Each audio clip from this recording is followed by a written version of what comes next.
wind-swept Deutsch Perry Stadium in Bowling Green, Ohio, at least a share of first place in the MAC East Division on the line as the Buffalo Bulls come into town to take on the Bowling Green Falcons on a homecoming Saturday. Hello everyone, Greg Franke along with Coach Tom Cole for this matchup here today. Bowling Green is notorious for having one of the very fastest offenses in the country, but Buffalo at least has seen that kind of play before.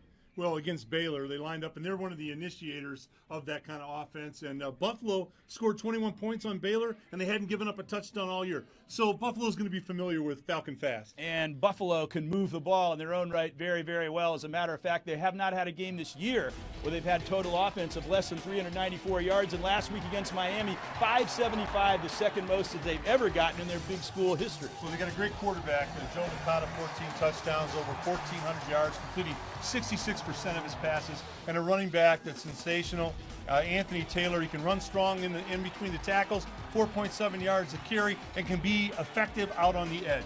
Anthony Taylor actually had the biggest game of any running back in the nation last week against Miami, 222 yards and 3 touchdowns. So he is certainly somebody that Bowling Green is going to have to be very aware of. On the other hand, Bowling Green's offense, a lot of fireworks too. 443 yards passing by James Kanapke, 4th most in program history, in a wild win for the Falcons over the UMass Minutemen last week. Well, it's Star Wars in pads. They're putting up numbers that are unearthly. It's incredibly fast. You know, they can put 115 plays on the board. Every 17 seconds, they're running a play. If you blink, you're going to miss some plays. It's Falcon Fast, and it's exciting. As you see from these highlights, though, Bowling Green gave up a lot of yardage and a lot of points to the Minutemen. Ironically, it was a late forced fumble and recovery for Bowling Green that allowed them to hold on to beat the Minutemen. However, the Falcons, under Coach Dino Babers, a couple of trends have been very clear. One, they can score points in droves. Also, though, they've been allowing a lot of points. Well, the kryptonite to playing fast for Falcon Fast is time of possession. Oh, by the way, Buffalo leads the MAC in time of possession with their offense. So you're going to see a paradigm here of fast offense versus possession offense. Quite a contrast we'll be seeing between these two teams here today. Now for more, let's go down to the sidelines to the third member of our broadcast team, Kate Longenecker. Thanks, Greg. Down here, guys, it is very brisk. It's about 46 degrees, but with the wind chill, it's actually about 38. I got to tell you, too, it's very windy down here, about 20 miles per hour. There was actually sleet earlier. We'll see how it affects the passing game of both of these offenses today. All right, thank you very much. I'll tell you, it's so cold down here. I feel guilty having this window closed up here. I really do. Don't. It's fine. Here's a look at the all-time series. Bowling Green leading 8-3. They've won the last 3 games at Perry Stadium, but the Buffalo people here say they still remember the game Buffalo won here in 08, which gave them their first MAC East title when they were down 20 points in the 4th quarter and came back and won it. This is going to be a sensational college football game today, Greg, and I'm thoroughly excited about it. Buffalo's got a great offensive line, a great quarterback, great running back, and Bowling Green, you know, it's Star Wars in pads. We talked about it. They put up points so quickly. It's going to be wonderful for people to watch this Falcon Fast. Looking at these two teams, and we touched on it in the open, but the contrast between the fast Falcon offenses, you see they're getting psyched up for the task before them right now. But if Buffalo is successful in controlling the ball through their power running game, that's going to keep that Falcon defense on the field a long time. And even if Bowling Green comes back and scores quickly, the defense is right back out there again. So that is a little bit of an issue for the Falcons. Well, if you're Jeff Quinn, the Buffalo coach, you're thinking this: hey, I know how quick they are, and I know what kind of offense they run, and I know how good their quarterback is. So what am I going to do? You're getting a good look at Jeff Quinn there. He's a smart guy. He said, well, I'll keep them on the bench. They can't be Falcon Fast on the bench. And that means we'll possess the football, we'll run it, we'll control it. Buffalo leads the MAC in possession time of the football on offense, so that's what they're going to try to do. That record for Jeff Quinn, 20-34, very deceiving because they were not in a good situation when he took over the reins. They improved steadily each year, much as Bowling Green did under Dave Clawson. Last year, Buffalo was 8-5. They made the famous Idaho Potato Bowl. And that's where Bowling Green was right before they won the MAC championship. Dino Babers, 3-2 in his first season after 2 years in a row at Eastern Illinois, being coach of the year at the championship subdivision level. Buffalo receiving the opening kickoff, and the ball is dropped momentarily and then just covered by Devin Campbell, and a touchback Joe Licata for Buffalo, 14 touchdown passes. That is 5th in the nation. He is having an excellent year, and he only has thrown 4 interceptions. He's been extremely efficient. Well, efficient. His passing efficiency rating is 154, which is incredible. He's 6'2", 220, very solid leader, can make all the throws. Tough guy, super quarterback. See that 66.1%. He was one of the greatest quarterbacks out of Western New York in the Buffalo area in high school prior to coming to the Bulls program. 1st and 10 from the 25 after the touchback. Hand off, and immediately it goes to Anthony Taylor, and he got bumped just as he was turning the corner by Brian Sutton. He still picked up about 4 yards on that first play from scrimmage. Well, AT ran a little zone stretch to the right, and they're going to try to use that offensive line, which is one of the best in the MAC for Buffalo. Absolutely. That's one of the reasons Taylor has been so effective, is that experienced big offensive line have been opening up holes for him. They've got a very deep and talented receiving core. Ron Willoughby from Avon Lake, Ohio, is the #1 receiver on their squad this year so far. Turning the right sideline and getting up to about the 34-yard line, Jacob Martinez, who had a great game last week with 8 receptions.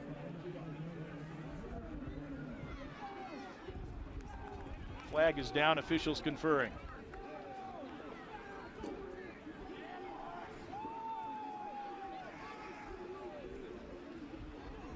Appeared they stopped him about a yard short of the first down marker, but it's going to come back. Offside. Defense. Number 63, 5-yard penalty. 2nd down. So that negates what would have given them a 3rd and very short situation. The Falcon defense, even though they have been allowing a lot of points and yards, a lot of familiar faces on what was a dominant Falcon defensive team last year. Gabe Martin is back from an injury. That's really going to help them out. So the Falcons have got guys that can play because they've proven it in the past. Well, the flip side of Falcon Fast is the defense takes more snaps than anybody else in the MAC, and they've got some injuries and some young kids. Flare pass off to the right, and that was completed, but for a very small profit, as Devin Hughes was pushed out of bounds by Gabe Martin, who is back after missing early portion of the season, and he missed most of the last portion of last season. They really need him out there, an all-MAC player. He was 2nd-team all-MAC, even though he missed the last 6 games last year, Martin Hughes. He's the 2nd passing option for Buffalo after Jeff Willoughby. Well, the key's going to be, can the Falcon defense hold up against this Buffalo extraordinary offensive line? That's really going to be a key matchup here. Here's a look at the great game that Buffalo had against Miami last week with the 575 yards, and they've been very consistent with it. This is the runner short of the 1st down, 3rd down. Measurement came up just short, as you heard, and it will be 3rd and 1. They're going to have to move the chains. They'd already moved the chains. They have to move them back. So they're in the exact situation they were in before the penalty after the 2nd play from scrimmage, 3rd and less than a yard. Buffalo pretty efficient on 3rd downs.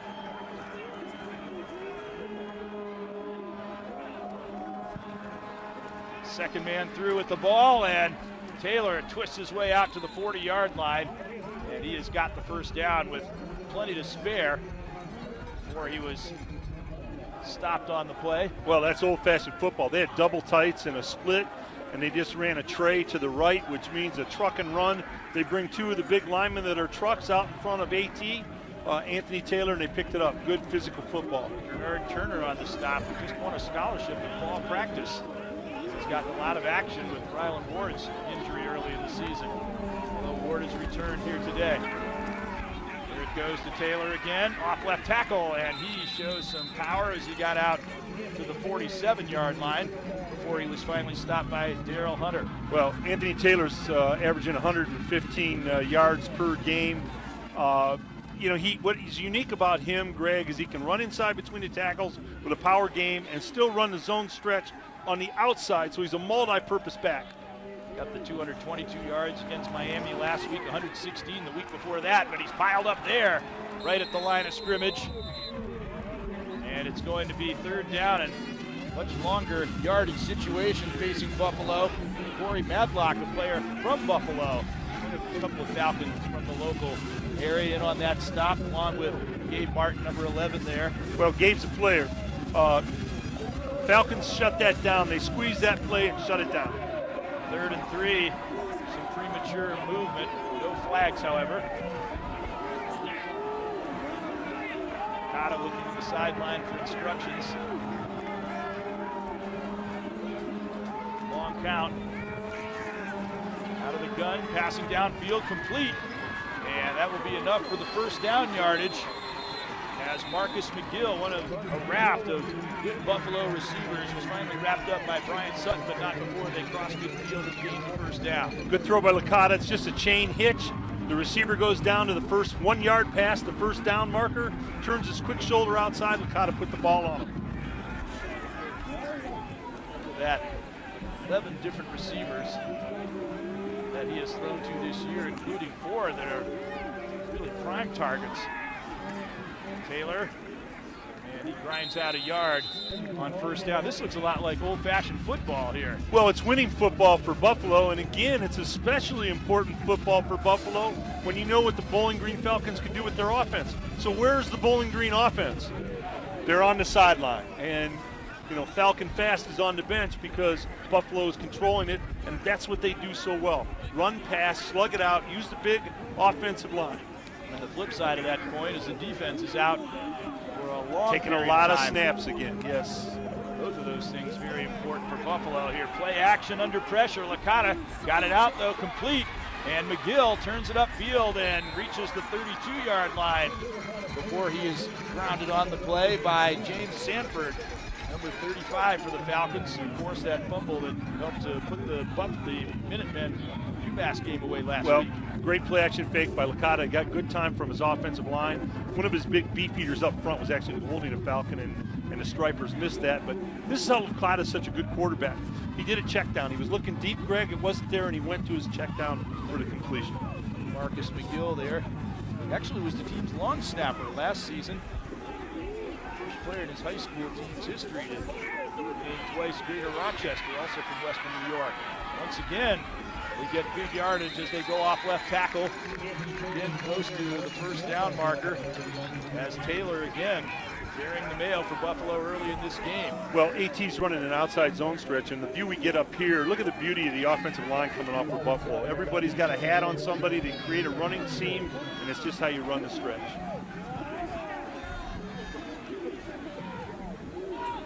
Replaced the top rusher in Buffalo history in Bo Oliver, but actually Taylor is 100 yards ahead of Oliver's single-season record pace on the ground this season. Snap, they flare it out to Martinez, outflanked one defender, then got catapulted in the air by Sutton and finally landed on the 18-yard line. Well, they ran a little quick screen to the right side here. You watch this, boom, get it out there. 2 blockers out there blocking, good job, great move. You make somebody miss. But what you notice on the quick screen, great camera shot, guys, is the ball's being affected by the wind. The ball was wobbling a little bit, and Licata can really throw it. So that wind is going to be an issue for the passers today. Martinez, 8 catches, 94 yards against the Miami Redhawks last week. And career best game for him. Fake handoff to Taylor, under pressure, Licata threw it right before being hit, completed, down to the 6-yard line as he spied his receiver, Devin Hughes, open downfield just before he was hit. Well, great job by Licata. Watch this. He takes a hit, slides to his left, finds a man on a dig pattern coming all the way across the field, and puts it right on the numbers. Just before Denard Turner could arrive to make the stop. 1st and goal from the 6. Buffalo has moved relentlessly from their own 25 after the touchback to start the game. Well, it's the offensive line. They've done a terrific job. They're protecting Licata. They're handling the run game and protecting their quarterback. The offensive line came in with a big reputation, and they're living up to it as Taylor grinds down to the 2-yard line.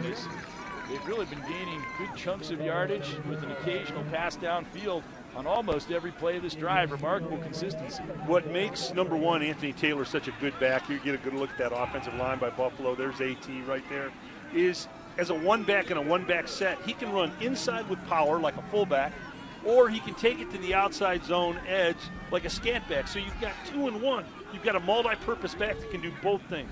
80% red zone conversion. You're going to win a lot of football games with that. 2nd and goal from the 3. And somebody definitely jumped there. Well, Joe Licata gave him a hard count, and it looked like the Falcons jumped. He did a nice job. He even got away with a little head bob there. That'll be half the distance to the goal line, which really won't amount to much as far as movement of the football. Offside. Defense. Defensive lineman in the neutral zone. Cause the offensive lineman to false start. Half the distance. 2nd down. Yeah, that's a pretty good description. When they jump and hit the offensive line, that'll cause them to false start. Well, Striper's actually saying he lined up offsides, but also Licata did head count him off. You know, you can give a little body language. It's an inflection in the count. You know, you do the staccato hut, and you pull them off, and Licata did a good job with that. The Licata, staccato, hut. Yeah, there you go. Saw the ball on the 1 yard line. Taylor tried to power it in. He made a good move there, but he still couldn't get in as the Falcons deny him the goal line. Several players, including Hunter, stepping up to make the stop. Well, this little inside zone, and credit the Falcons. They close it down. They squeeze the play. Good job stopping Anthony Taylor. Paul Sen running the football as well. 3 or 4 orange jerseys were right there. You know, for a defense that's been maligned like the Falcons have, this would be incredible for them if they could get a bit of a goal line stop here. It would buoy the defense up a little bit. Be a huge one if they could come up with it. 3rd down and goal from the 1. Taylor again. Again, he's stacked up. This is going to hurt his rushing average. Now they're saying that with his 2nd effort he got in, but they have to think that the forward progress was arrested. And the Falcons have forced the Bulls to 4th down. Well, credit the Falcon defense again. It's a truck and run. They're bringing one of the big guards around to get in front of Anthony Taylor. Credit the Falcons. They squeezed it down inside. There was no place to go. Tried to run a little tray, and they shut it down. The truck wasn't able to get running. Yeah, the truck never got enough gas. Hey, credit the Falcons. That's tough to do down there. Hey, they're going for it on 4th and 1. Huge play early in the game. Quarterback sneak. They stacked him up again. A 2nd effort. Did he get across? Buffalo signaling touchdown, and the officials finally concur. Well, this is a great drive by Buffalo, and you got to credit the Falcon defense on that goal line stand. That was a great stand. Buffalo controlled the ball for nearly 10 minutes. I thought they had him stopped right there, and I think that had they ruled that stop forward progress, I don't think anybody would have really protested. Well, big 7-4 for Buffalo. What he did is he got behind his quarterback, and that's really a strange rule in college football. You shouldn't be able to assist the runner, but big 7-4, one of those big buffet eaters through the buffet line, got behind Licata and pushed him into the end zone. Blodgett bludgeoned him over. Yeah. Extra point is up and good. So the Falcons come within an inch of a massive goal line stand, but Buffalo Offside. Defense, number 11. Penalties decline. Extra point is good. Timeout. They are finally able to get it in, and they convert. And with 5:36 to go in the first quarter, Buffalo 7, Bowling Green nothing. Nearing a tremendous drive as Buffalo takes 9.5 minutes to go 75 yards in 15 plays. Finally had to sneak it over, though. Look how close they came to stop. Quarterback sneak. There he is. He's going in. There's big 7-4 getting a push. Big 7-4. Yeah, push your quarterback into the end zone. I'll be honest, it looked a lot like he was already stopped. Big 7-4 helped him out. That was a good drive. Great drive. What a goal line stand that would have been, and they came so close to it, even against that really physical Buffalo offensive front. Falcons to receive the kickoff here. Fielded, but fumbled at the 18 and diving on it at the 25. Averting disaster, and so James Kanapke will be able to get on the field here with Falcon Fast. He threw for 443 yards last week in the victory over UMass. And in the Indiana victory, he set a record with 73 pass attempts, which shattered the old record of 63. I think he's going to be putting the ball in the air today. Well, James has a beautiful release, a great passing arc. He steps up into the throw, great weight distribution, and he's putting up unearthly numbers. Passing efficiency at 122. Remarkable young man in a great system. Went over 1,000 yards for the season in that win over UMass last week. The wind took that ball, and incomplete pass. Bowling Green's offensive starters, they certainly get up to the line very quickly as you see them there, and their offensive line, they have been protecting Napke, but they've also been getting success on the ground. Travis Green's having a big year, and he has had 1,200-yard games in 19 games since becoming a running back. After he started as a wide receiver, up the middle, and there is Knapke getting out to the 29, and so far Buffalo has put the brakes on Falcon Fast. Here's the Buffalo defense, and their big issue with defense is they lost the MAC Player of the Year, All-American, and 5th overall draft choice out of their linebacking core, and Khalil Mack. Lee Skinner has stepped up to lead that linebacking core, and they have a secondary, very experienced, but they're one of 5 teams in the country without an interception yet to this point in the year. A lot of that has to do with the fact that teams they're playing haven't thrown that much. That won't be the issue today. Shovel pass forward, lots of open space, and the Falcons quickly get a big gain as Green motors out past the 30-yard line to the 32. Travis is a great back, 4.7 yards a carry for Travis. He's done a terrific job for Bowling Green. One of the oldest plays in football, the shuffle pass. He can also go out and catch the ball on the perimeter. 1st and 10, Knapke goes out to the flat. That's where he gets a lot of his completions, but that bounded at the knees of Travis Green. And you wonder how much the Falcons' offense has been affected having to sit for so long in these windy conditions. And absolutely, you see some great numbers on James. Yes, it does affect you. And what the first pass that was thrown in this drive was a quick screen, and you saw the wind take the ball and move it about 4 yards. So throwing sideways is going to be a problem today. Again, they go with that forward shovel pass, and again, Green finds daylight. A lot of it. Gets down to the 35-yard line before he is finally forced out downfield by Boise Ross, fine cornerback for Buffalo. Well, shuffle pass again inside.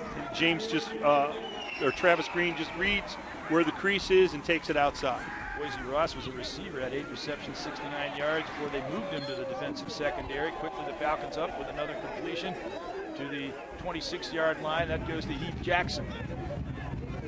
Well, Buffalo's got to get lined up. The Falcons go real quick, and you can see they're kind of, you got to get lined up against the guys. Trying to slow it up a little bit.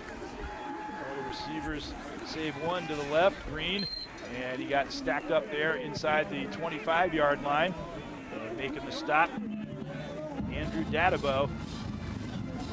Here's Travis Green's numbers, and he is over 2,000 yards for his career in 19 games. Imagine that with the pros. That's close in 16 weeks. That's close to a 2,000-yard season. Knapke back. Nowhere to go, and he will bite the turf at the 23-yard line. It's a great offense for Travis Green because with the multiple formations and all the wide outs, everybody is spread out. They underwear the defense, and then when he does get an opportunity to run the ball, basically everybody's spread out. The linebackers are gone. It's wide open spaces. So it's a perfect running back offense for Travis Green. Lee Skinner on the stop. He was second to Khalil Mack each year in tackles. Now he's the leader with Mack gone to the Raiders. Pass, that one caught at the 12-yard line, turning it upfield, 1st down, as Ryan Burbrink, who had the biggest game of his career with 11 catches last week, gets to the 10-yard line. Burbrink has great hands. It's just a sit-down hitch. He drives down about 7 strides, turns around, quick shoulder inside, and they put the ball right on him. Green, high stepping inside the 10 to the 5, still on his feet, and looks like another rugby maul going on down there, trying to push him forward. It's funny watching Buffalo line up to this Falcon Fast. They already look like they're a little tired, a little out of breath. So you can see how it is effective, and it hurts defense. Falcons have moved all the way down the field. Green takes it the rest of the way, sweeping right in for the touchdown. Yeah, you definitely see that Buffalo looked a little spent toward the end of that drive. A simple pitch to the short side field, and Travis Green, outstanding back for Bowling Green. Here you go. Short side, here's the pitch, outside arm, good cut block there, and in the end zone.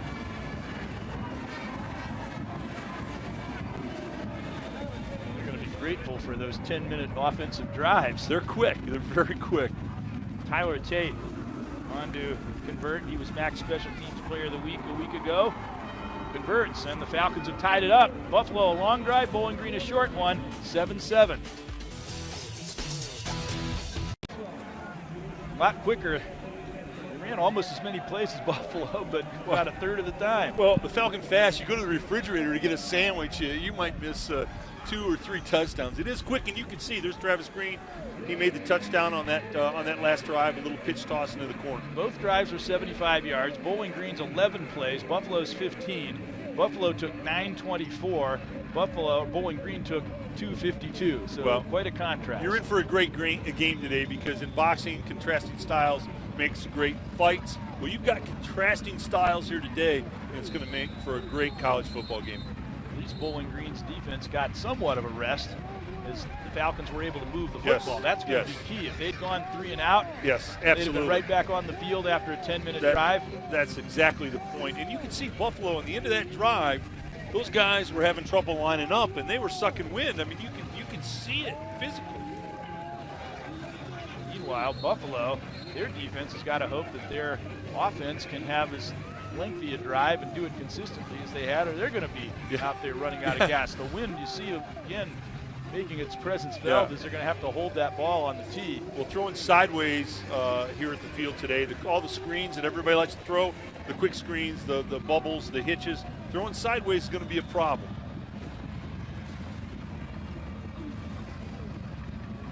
Bulls also had to hold the ball on their kickoff. Anthony Farinella booms one. He got it deep in the end zone last time. This one fielded on the goal line. And not much of a return. And a reminder that BCSN is going from your home to your home screen with the Watch BCSN app. Just download the app, and in moments you'll be streaming BCSN Live local sports directly to your smartphone or tablet.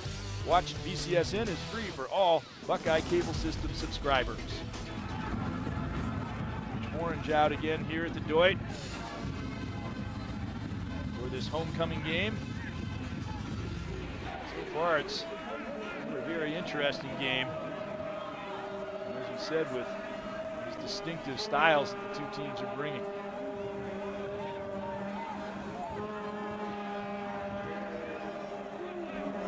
Taking more time at the line of scrimmage than the Falcons take. Just get lined up from one play to the next. Pass out on the right flat, and that one is complete.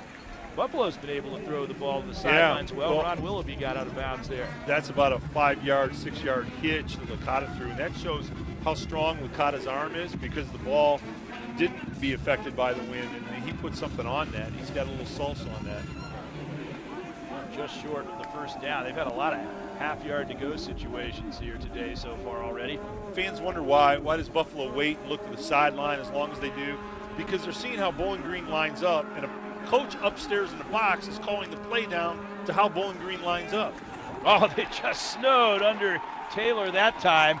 And that coach upstairs that called that play?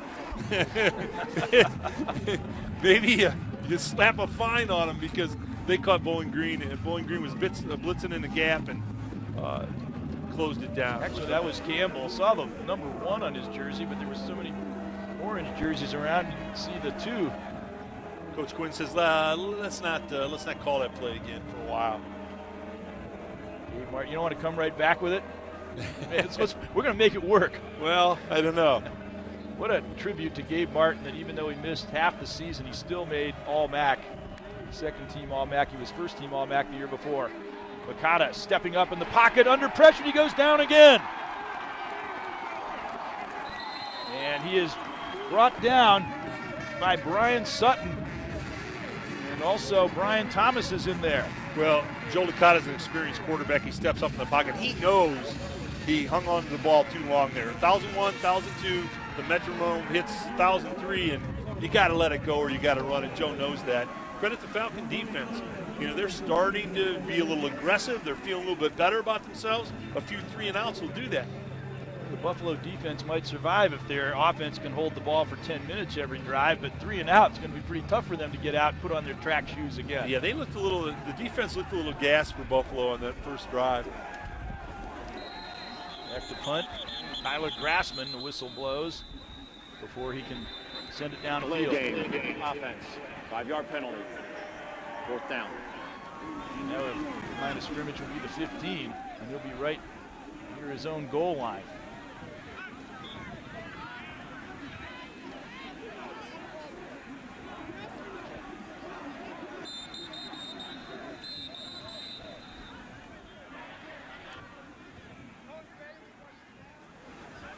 Another delay. Buffalo. Timeout has been called. Buffalo going over gratefully to the sideline. And let's take a break with 36 seconds to go in the opening quarter of a tie game. The reason for the timeout, apparently there was some discussion as to whether the Falcons were going to challenge as to whether this was a fumble or not. Well, Licata steps up in the pocket. Good rush by the Falcons. He goes down. He's down there. There's no fumble. Great call by the Stripers. It's absolutely right. No, they were not charged a challenge because the announcement was that they did not challenge. Tyler Grassman, a line drive punt. Going to get a good Buffalo roll though, and it's going to turn into a 39-yard and no return punt, which is right around his average of about 40. Let's go to Kate Longenecker. Well, guys, Travis Green just played a huge role on that last scoring drive by Bowling Green. But what's interesting, guys, is that he was converted from a wide receiver to a running back for the 2013 season. He's already at 2,070 rushing yards in his career coming into today, which is good for 10th all-time at Bowling Green. That's what I was saying before, is that if you look at it from the standpoint of a pro season of 16 games, he's made over 2,000 yards in 19 games. So that's a phenomenal record there. And last year, of course, he set the all-time single-season rushing record. Yeah, we saw him early in his career in the spring game that we did on BCSN. We knew he was a talent there. Green threw it back to Knapke, goes downfield, caught at the 10-yard line. And they maybe froze the Buffalo secondary a bit. And Teo Redding got downfield to grab that pass. Well, it's a hand-back pass, an old Washington Redskins play. You give it to the back turns and hands it back to Knapke, and he throws it down on a post. Great throw and a tough win by James Knapke. Pitch wide to Green. And he gets piled up at the 13-yard line. Super play. About Green, he comes from Monsignor Edward Pace. The Falcons have got a lot of great running backs. Willie Jeter, Anton Samuel, etc. First quarter is over, 7-7 the score.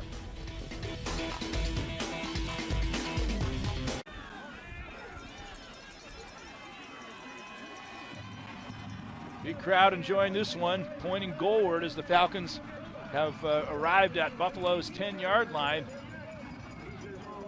That bit of razzle-dazzle that Teo Redding got on the receiving end of.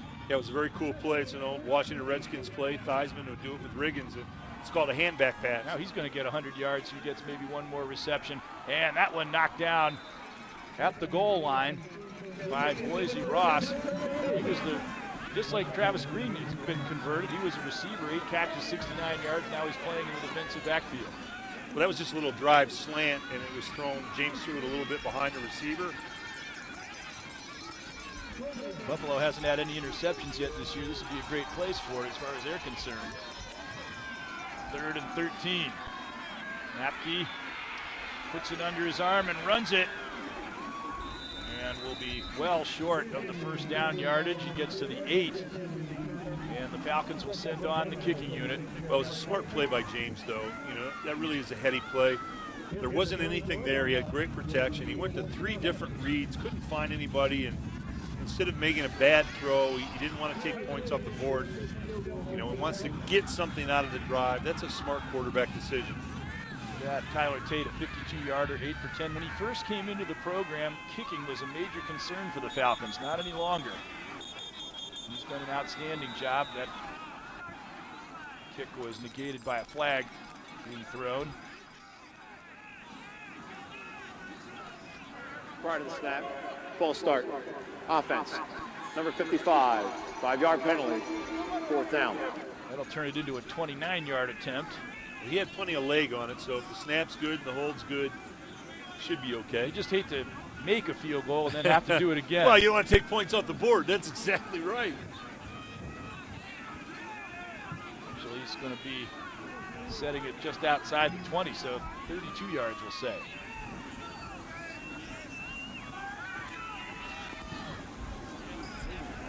Once again, straight on, and the Falcons take the lead 10-7 over Buffalo with 13:56 to go in the first half.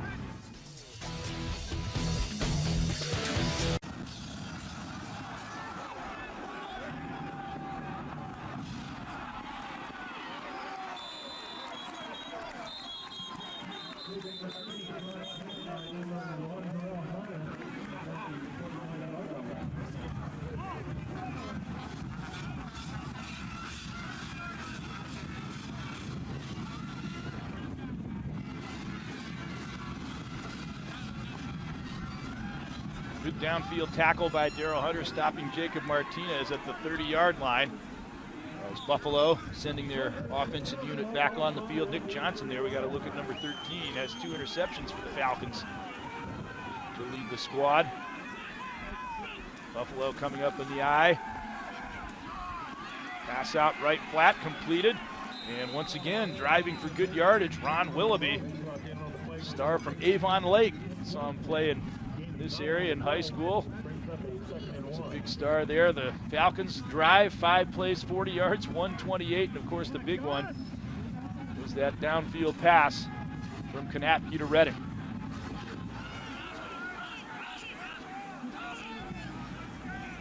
Second down and a yard to go. Bit of premature movement, no call. And Taylor out to the 45. We talked about it before the game, but it's quite interesting when you look at the Falcons' defensive record. Is that, of course, they have been allowing quite a number of points, and they have been allowing a lot of yards. As you see, they are last in the country, but look at the plays category. If you're seeing a lot more plays, then it goes the reason you're going to allow more yardage. 434 plays, and plays in football, it's like boxing. You're taking a punch. Each time you take a play, the Falcon defense is taking a lot of punches. Taylor, Falcon defense taking a punch there, as for the first time he really breaks free and got down to the Falcon 35-yard line before he was finally stopped by Sanford. Well, nice kick-out block on the outside. Anthony Taylor's an impressive guy. Again, we talked about him early on. He can run inside. He's going out with a little blown tire there. But he can run inside with power, and he can run to the edge. He's a multi-purpose back. Somebody must have gotten on his ankle a little bit. Certainly need him out there. 10 carries, 46 yards. Brandon Oliver's the all-time leading rusher, but James Starks, who went on to play for the Packers, he missed his whole senior year in 2009. Otherwise, he might still be the all-time record holder. Licata back to throw. Fade route down the right sideline. And the flags fly as it will be an interference call on Turner for the Falcons. Well, Licata, they ran a deep fade into the corner. Licata's impressive with his arm strength. He put that ball in a great spot, and the striper called interference on the Falcons. The two officials contested each other for getting the flag out.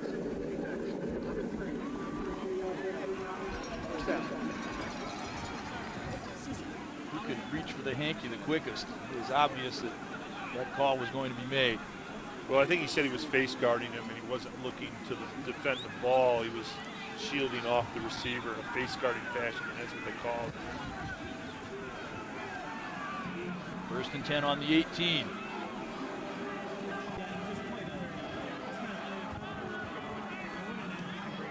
Taylor again, right back on after he walked off a bit gingerly a moment ago. And he got down to the 15-yard line. You know, back to the Falcon defense, it was such a conundrum for them in that they do so well offensively and they play so fast, but the end result of that is when you score fast and you play fast, you know, thematically that means your defense is going to be out there a lot, and they're young, they've got some injuries, and that's a tough thing to deal with. Gus Schwederman made that last tackle. He's played a lot for the injured Zach Colvin. Another fade into the end zone, caught by Ron Willoughby for a beautiful touchdown. And Buffalo reclaims the lead. He was covered closely by Hunter, but he still was able to catch that perfectly thrown ball.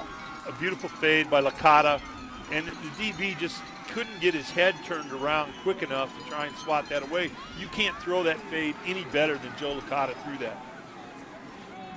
And Ron Willoughby, the pride of Avon Lake, making the catch for the touchdown. When the fade is thrown correctly, it's very, very difficult to defend. You get it up in the air very quickly, very high. The DB can't find it. Touchdown. Patrick Clark, left-footed sidewinder on to try the conversion attempt, and he's got it. Buffalo goes back on top, 14-10 over the Falcons with 11:29 to go in the half. Falcon cheerleaders were just honored for their national championship last year.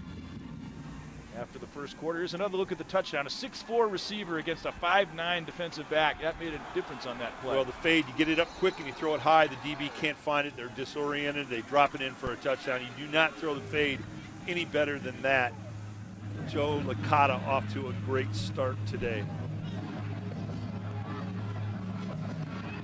Wearing the captain C, a la hockey jersey. The Falcon hockey team opened their season today against Simon Fraser, actually an exhibition game, but it was a 3-2 game after 2, and they ended up winning it 7-2. They were out shooting them by a very wide margin. Looking forward to a strong season this year. That kickoff lands at the 2 and then bounds out. And the flag goes. That would have been a punt. That would have been beautiful for Buffalo.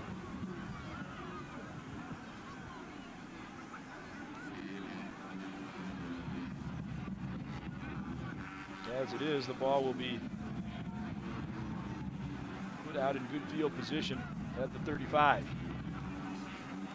Well, Joe Licata's in a national conversation. He's top ranked in one of the top ranked quarterbacks in 7 categories. And he can throw short, throw long, great ball handler. Kick out of bounds. Bowling Green, first down. Licata was the Class A New York State Player of the Year in high school. So we take a look at Taylor. He was back on after we saw him hobble off the field, but they're still attending to his ankle. Well, it must not be real bad because they'd be taping on the outside of the shoe. So he's a terrific runner. I'll tell you what, he's comes as advertised. He can run inside, run outside. 222 yards last week against Miami. The year before, he had 154 yards against Miami, the team that rescinded a scholarship offer to him. And he said, if I play against those guys, I'm going to show them. I'm going to show them it was a mistake. Yeah, they had a coaching change, and they took it back. Delayed handoff and breaking out into the open. A big gainer there as the Falcons get past the 50-yard line. Well, that's a good opportunity there for big yardage. That's a cool play. It's an old peekaboo draw. You fake the pass and give on the run. Sam Weiss used to do it with the Bengals. It's a cool play. Good cop it there. Now they go downfield again. And half a stride by Heath Jackson on his pursuer, Boise Ross, but he couldn't come up with the ball. Boise Ross, named after W.B. Du Bois. He has 2 brothers named after Duke Ellington and Langston Hughes. Famous characters. Kanapke showed off a great arm there with the wind that's swirling out here, the ability to push that ball downfield and get a good look at James, number 3 here. He is a confident guy in a great system for a quarterback. And if you watch him set up his mechanics, the way he throws the ball, great transfer of weight, great passing arc, very talented young man throwing the football. And whistles resounding all over the yard here. Offense, number 3, 5-yard penalty. Now that's a paradox. that is really an oddity for the Falcons. As fast as they play, they have a delay of game. That probably doesn't happen to Coach Babers too many times. I'm sure he doesn't like it too much. No, that's kind of funny the way the Falcons play. As fast as Baylor plays, Bowling Green averaging 10 plays a game more than Baylor, and coach still wasn't satisfied. Still thinks they could be quicker. He certainly doesn't want any delayed game penalties. Downfield again, Knapke realized his pocket was breaking down, but he got a completion, and keeping on his feet there, Ronnie Moore, a breakaway receiver. He got down to the 30-yard line, and there is yet another play for 20-plus yards for Ronnie Moore. Well, this is how great the Falcons system is, the Falcons pass. They were trying to hit a deep post, and it really hadn't come open. So what James did is he checked it down to the sideline. What's interesting about this offense is Knapke knows where the checkdowns are, and when the deep ball isn't there, he goes to the drop-off guys, and that's a pretty good system. Falcons have had, coming into today, 42 20-plus yard plays, and number one in that department, Ronnie Moore. Fake the pitch. Knapke rolling left. Short pass downfield. Incomplete as he was trying to get it out to Moore, but Whitney Sherry was draped all over him. Well, they faked the little sweep toss, this little half boot action. Knapke comes out. It was a levels pattern. They had two receivers about 10 yards apart heading to the sideline, and he was supposed to pick one.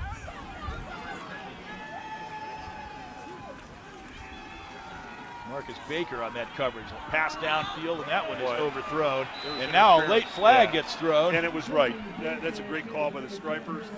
Bowling Green faked that little peekaboo draw, the old Cincinnati Bengals Sam Weiss play that they just ran a few minutes ago. They faked that, and it was pass interference. Pass interference. Defense. Number one, 15-yard penalty. Automatic first down. Pass was intended for Hervey Kobe. You'll see the interference there as he held him up, and it might have impeded his chance to catch the ball. It saved the touchdown. He was running a skinny post. It would have been a TD, an easy pitch and catch, and it was a smart play by the Buffalo defender to grab a hold of him. It was going to be a touchdown. Big to Coppet. He rolled off one tackle, but right into the arms of another. Adam Redden, all-MAC linebacker, moved to strong safety, made that tackle. Well, you've got to love this game. It's such a contrast in styles. Two different ways of getting it done on offense, but and they're both so different, but they're interesting. Coppet, one of many speedsters on the Falcons. Moore and Green. There's a pass, a slant to Burbrink. He's a very reliable receiver. And he got inside the 10 to the 8-yard line. His first ever game, he got 8 important receptions at Florida as the Falcons almost turned the upset. Sit down hitch to Burbrink. He goes down 5 yards, turns his quick shoulder around, and they put the ball on him. Coppet, and he got little or nothing that time. Belted by a couple of defenders. Boise Ross was there. Burbrink is really a great receiver. He gets the ball out, his hands outside his body to catch the ball. It's kind of a pro technique. It really is. He's very adept at catching. Pitch to Coppet on first down, and charging for the flag. Got to the 1, he lowered his shoulder, didn't quite get in as Ross just fended him off, but it will be second down and a yard to go for a touchdown. Short side sweep. The all-you-can-eat buffet guys out there, 67 and a couple other guys. Good job blocking. A little high snap to Knapke, gave it to Coppet. Stopped near the goal line. Thought for a moment Skinner might have just tossed him over inadvertently, but he didn't make it. Falcons got to remember how Buffalo got in on the one last time. Get an offensive lineman behind him and shove. Here they go. There you They're go. going to try it. That's right. Everybody's pushing the runner these days. You get the runner in there, and a couple of the big beef eaters pushing behind you. There you go. Just as before, this time Jacob Bennett of the Falcons signaling touchdown, and the officials agreeing. And Bowling Green in this seesaw game has gone back on top. See, it's really, to me, a bad rule in college football. You shouldn't be able to assist the runner like that. Everybody does it. You push the runner into the end zone, and I think it's really a rule they need to reevaluate. Rugby, they allow it. Yeah, exactly. The extra point is up and good. And the Falcons leapfrog over the Bulls again. 17-14 with 8:52 to go in the first half.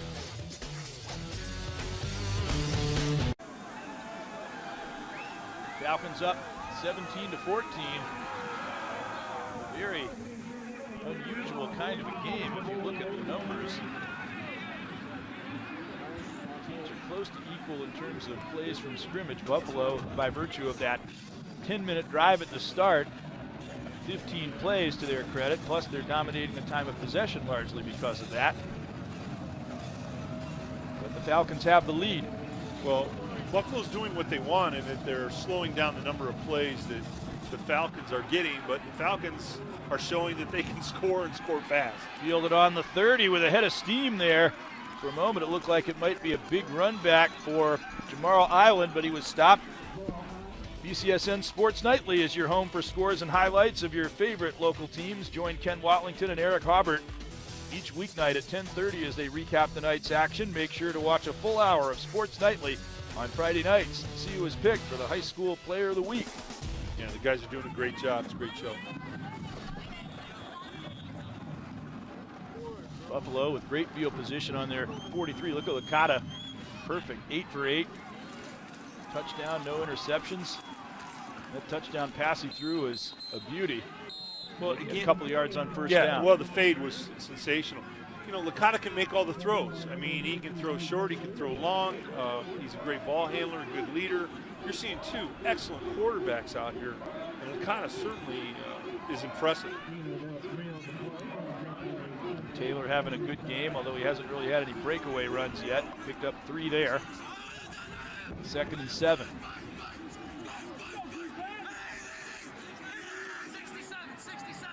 Licata trying to get everybody on the same page. Maintains his perfect passing record to an open player out in the right flat, and then some good yards after the catch. Marcus McGill breaking a tackle and getting inside the 30. Well, our open mic down in the field was very cool because what we picked up was Licata changing the play and the pass protection at the line of scrimmage. He's yelling 67, 67.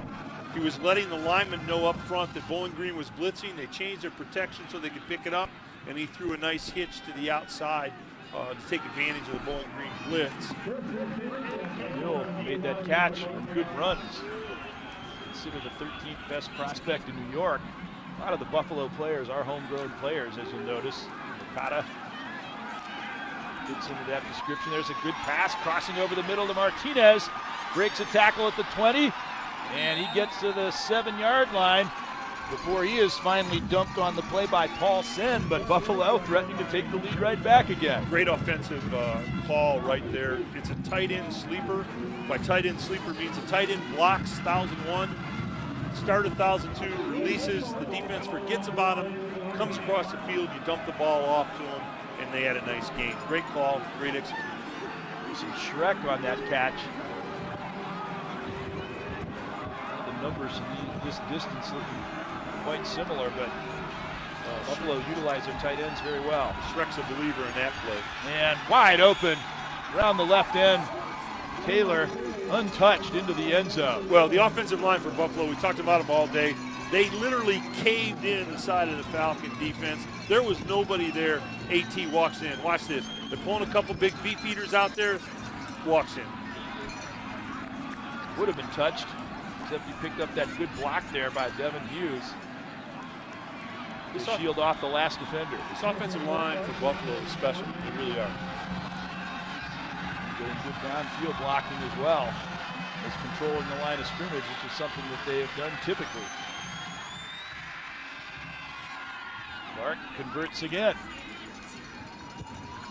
And this back and forth game continues. First one team leads, then the other. Last possession might decide it again. Buffalo up 21-17 over Bowling Green with 6:50 to go in the opening half. Well, the big offensive line, they pulled a couple of the buffet special guys out there in the offense. They put a hat on everybody. The wide receiver on the outside had a good block, and AT just walks in.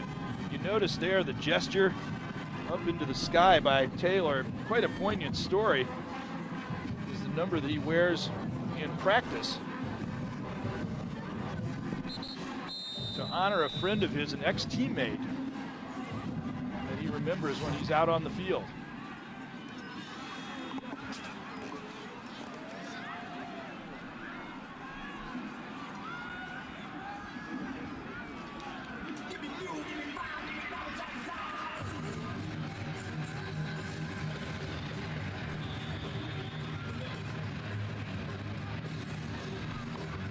Kicking it off from 35.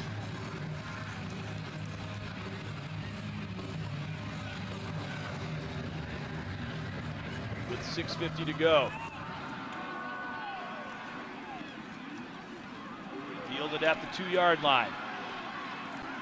And a bump there. Moore lost the ball. Buffalo thinking they've got it. And they do have it. The first big break of the game, a forced turnover on the kickoff return at the 21.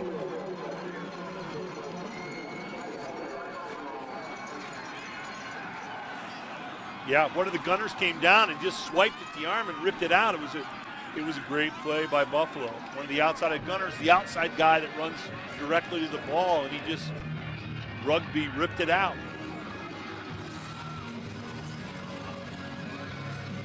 So this is the sort of thing that can really change the pattern of a game. It was one team was scoring, the other team, but now all of a sudden that pattern is broken and Buffalo can take a 2-score lead if they go in here.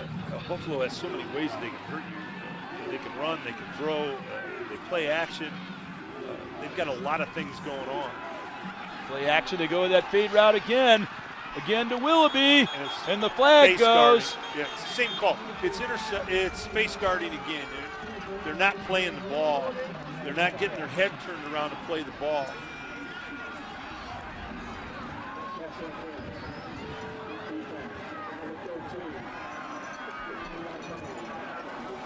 Second time we've seen that type of an interference call made. Nick Johnson, the guilty party this time. Well, what's so hard about the fade, the ball gets up in the air so quickly and so fast. See how high it is? The DB can't get their head turned around to find out where it is. They can't react quickly enough to it. That's why the fade is so effective. It's a tough pass to put in there, though, but Licata's been doing it very well, and he's got that 6'4" receiver to throw to, and that's a big advantage also. First and goal from the 6. Intercepted. Gabe Martin. Back to the 30. And out to the 38-yard line. He spied out that crossing pattern, picked it off, and the Falcons come right back with a big break to deny Buffalo's scoring threat. Well, that's a veteran, smart play by Gabe Martin. He read the route. It's a tight end coming under again, and he jumped the route. It's called jumping a route. He got to the route before the receiver did.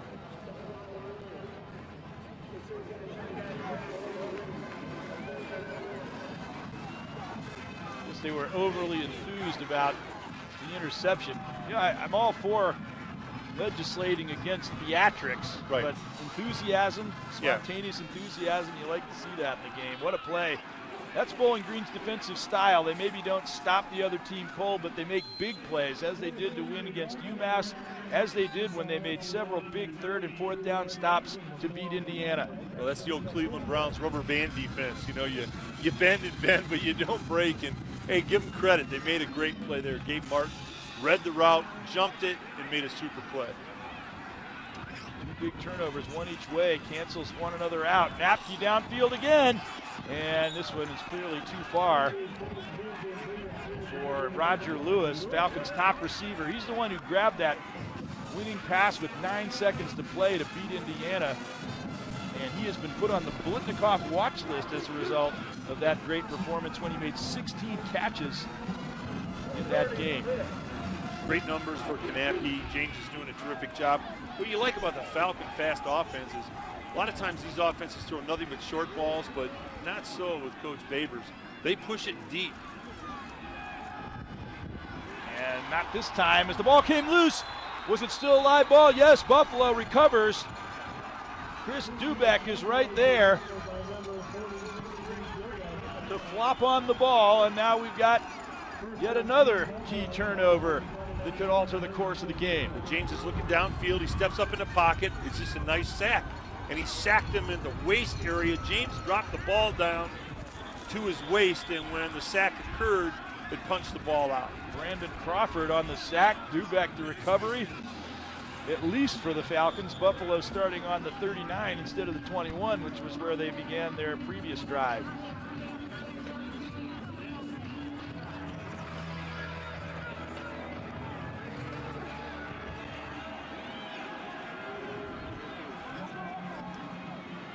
Falcon defense with a little more breathing room here, but that could dissipate very quickly. Buffalo's offense is going, but not this time. Gus Schwederman is right there to greet Taylor at the line of scrimmage. You know, when you make a play like Gabe Martin made there on that interception, that'll give a little confidence to the Falcon defense. It'll give them a little bit of a swagger. You know, they've been punched out a lot this year, and you know, that's an attitude that you've got to overcome. And maybe Gabe gave them a little bit of toughness here that they're going to buckle down and try to make a stop. 2nd and 12. Quarterback got bumped by his own back inadvertently. They completed the pass, but nearly put the receiver in the hospital as Nick Johnson stepped up and made a big stick. Well, that's a quick stop out on the outside, and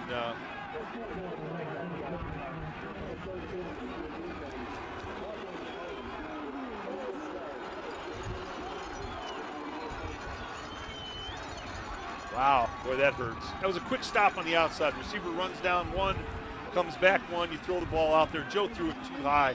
The ball sailed on the Bowling Green. Falcon closed on it. Cover 2 coverage. They were right there, and he must have, after he closed on him, he must have got up and given him a little bit of the business. I'm sure it was probably related to that earlier call that was made against Johnson when he was trying to cover Willoughby. A little retribution for him, but you have to maintain discipline in a situation like that. Great play for Bowling Green turns into a big one for Buffalo. 1st and 10 at the 26. Taylor again. Continues to forge forward and got inside the 20-yard line. Well, you know, the right side of that Buffalo line, again, those buffet all-you-can-eat guys up front for Buffalo, they come off together with a physicality and with Anthony Taylor. That's a pretty good combination that they have. 2nd and 3. As the Taylor watch continues. A good day, not one of those shattering days such as he put on Miami last week, but there's a lot of game to go. And he broke a couple of tackles and roared 10 yards more to the 9. What happens, Greg, when you have an offensive line like Buffalo and they lean on you? Watch, see, they're running a tray again. They're bringing they're pulling some of the big trucks out in front of Anthony, AT, and they just wear you down. They beat on you and they wear you down, and eventually that play's getting 2 or 3 yards, and then suddenly it goes from 8 to 10 to 15. It's a physical wearing down. The thing about a runner like that that's scary is you might be keeping him in check for a while, reasonably. Yeah. Then he could just go off on you in the second half as they wear down the defense. Here he goes at the 9. All of a sudden breaking through the opening, nearly getting to the end zone. Not quite, but right to the very gates of the end zone. Well, it's a physical line for Buffalo. We talked about that, and he's a physical runner. Anthony Taylor, watch this. Here you go. Ground level. He reads it. Look at see the big guys coming off in unison. You get another look. Oh, this is a great block, great block. Big guys are getting all those blocks, hats on hats, and AT picks the hole. You just kind of get the feeling that he may yet explode before this day is over. You know, but he doesn't have that huge numbers game for them to be effective because he's so physical inside. From the 1. And again, the Falcons, who have really played extremely well inside the 1-yard line today, thrust Taylor back again. Well, why are they playing so well with their backs up against the goal line? Because they're putting everybody in the gaps. They're bringing everybody. You see how every gap is being filled by a Falcon? They're sellout blitzes down there. What Buffalo needs to do is they need to play action fake, boot out, and bring somebody to the corner, and they'll be wide open. They're filling every gap. They're bringing more people than Buffalo can block. That's why they're effective down there. Led that charge. And here we go again. 3rd down and 1. Yeah. And timeout Buffalo. Buffalo. As they're going to want to discuss this. And let's take a break as they do. We'll be right back. 21-17 Bulls. So 3rd and 1. Now the fan might be thinking they were all lined up at the 1-yard line ready to go. Then they call timeout. Why do they do that? They call timeout because Bowling Green is blitzing in all the gaps. They're bringing more people than Buffalo can block. So Coach Quinn says, hey, let's get a timeout. Let's maybe fake the run, play action out, boot out, get a tight end underneath, get somebody in the corner, or run the ball at a wide zone stretch. But inside, they're bringing more people than Buffalo can block. Maybe that's a big reason why the Falcons have been so effective in the goal line defense. Let's see if they change it up here. Second man through. They still go up the middle, but he got a little bit of momentum going, and Taylor drives it in for another touchdown. Well, you know, Taylor is as advertised. He's physical between the tackles. He can run the zone stretch on the outside. No, they call offside.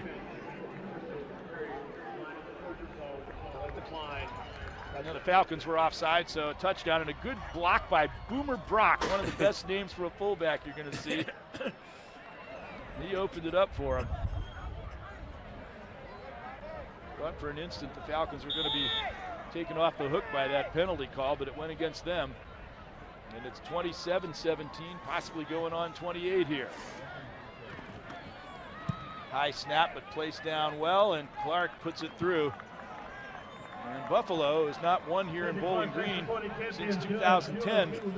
Has gone up 28-17. And the turnovers have really turned the game in their direction. Well, again, it keeps coming back to the physicality of the Buffalo line. You know, you just watch them come off the ball. They put a hat on a hat, and they're like road graders. They move you out.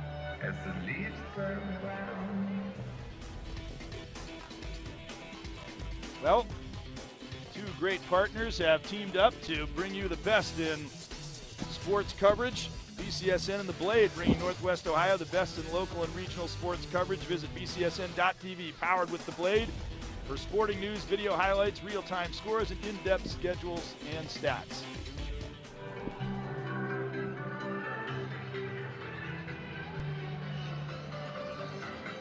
Well, the Falcons now are in a position where they really need to try to get something before the half to go in on a little bit of a high note and to just narrow the deficit. Well, you have to credit Coach Quinn and his game plan.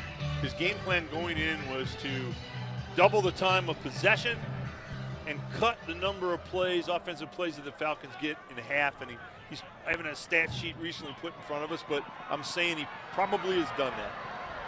Moore fields it at the goal line, turns the corner, and he's finally headed off at the 35-yard line by the kicker, Patrick Clark, just when it looked like he was about to break it. 4 plays, 57 yards. Taylor for another touchdown. Credit, you know, Coach Quinn. We get a good look at him. We had him on the sideline. There he is, walking down there.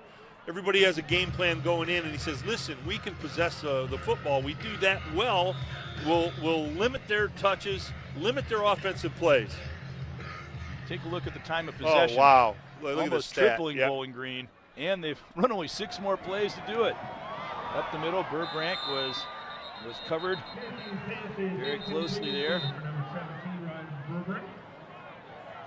I mean, this Falcon offense is brilliant. There's no question about it. Offense. 5 players in the backfield, 5-yard penalty. First down. Well, somebody wasn't up on the line of scrimmage is what happened. The wrench is being thrown in Falcon fast in more ways than one. Buffalo controlling the ball, some penalties, turnovers, and all of a sudden things aren't working according to plan. Well, it's a brilliant offensive scheme, but if they don't possess the ball that much and don't get that many snaps, they can't hurt you as badly. Dumped over the middle. Look at all that green in front of Ronnie Moore. And he powers his way finally over the 50 before he is stopped. Stepping up to make the tackle there, Whitney Sherry, but there was no Buffalo player within 10 yards of him when he caught that ball. Coach Babers is a great play caller. This is a little circle in route. You just do a little circle into the middle of the field, and they drop the ball off to him. I'm almost surprised that play didn't go for more yardage. Well, all he had to do is beat a safety. Prior to the snap, timeout, Buffalo. And Buffalo calls timeout. That's the 15th play of 20-plus yards for Ronnie Moore this year. And Dino Babers, he knows that his team can always come back. Well, he knows what he's doing. Head coach, record 22-9. And 2 years as a head coach, oh, by the way, 2 conference championships. So he's got a brilliant offense. He's an incredibly talented offensive mind in football. And, you know, he may be pushed to task today, though. Well, an extra $500 would benefit any school. And with BCSN and Fifth Third Bank Give Back, you could buy an instrument for the band, send a class on a field trip, or do any number of things. Anyone can go to bcsn.tv and nominate a school or school organization. Enter now. Winners are selected monthly. And at least those cheerleaders get to keep moving down there on a cold day like this. Yeah, it's a little chilly, I'll give you that. Kate's going to be dancing with them down there to keep warm.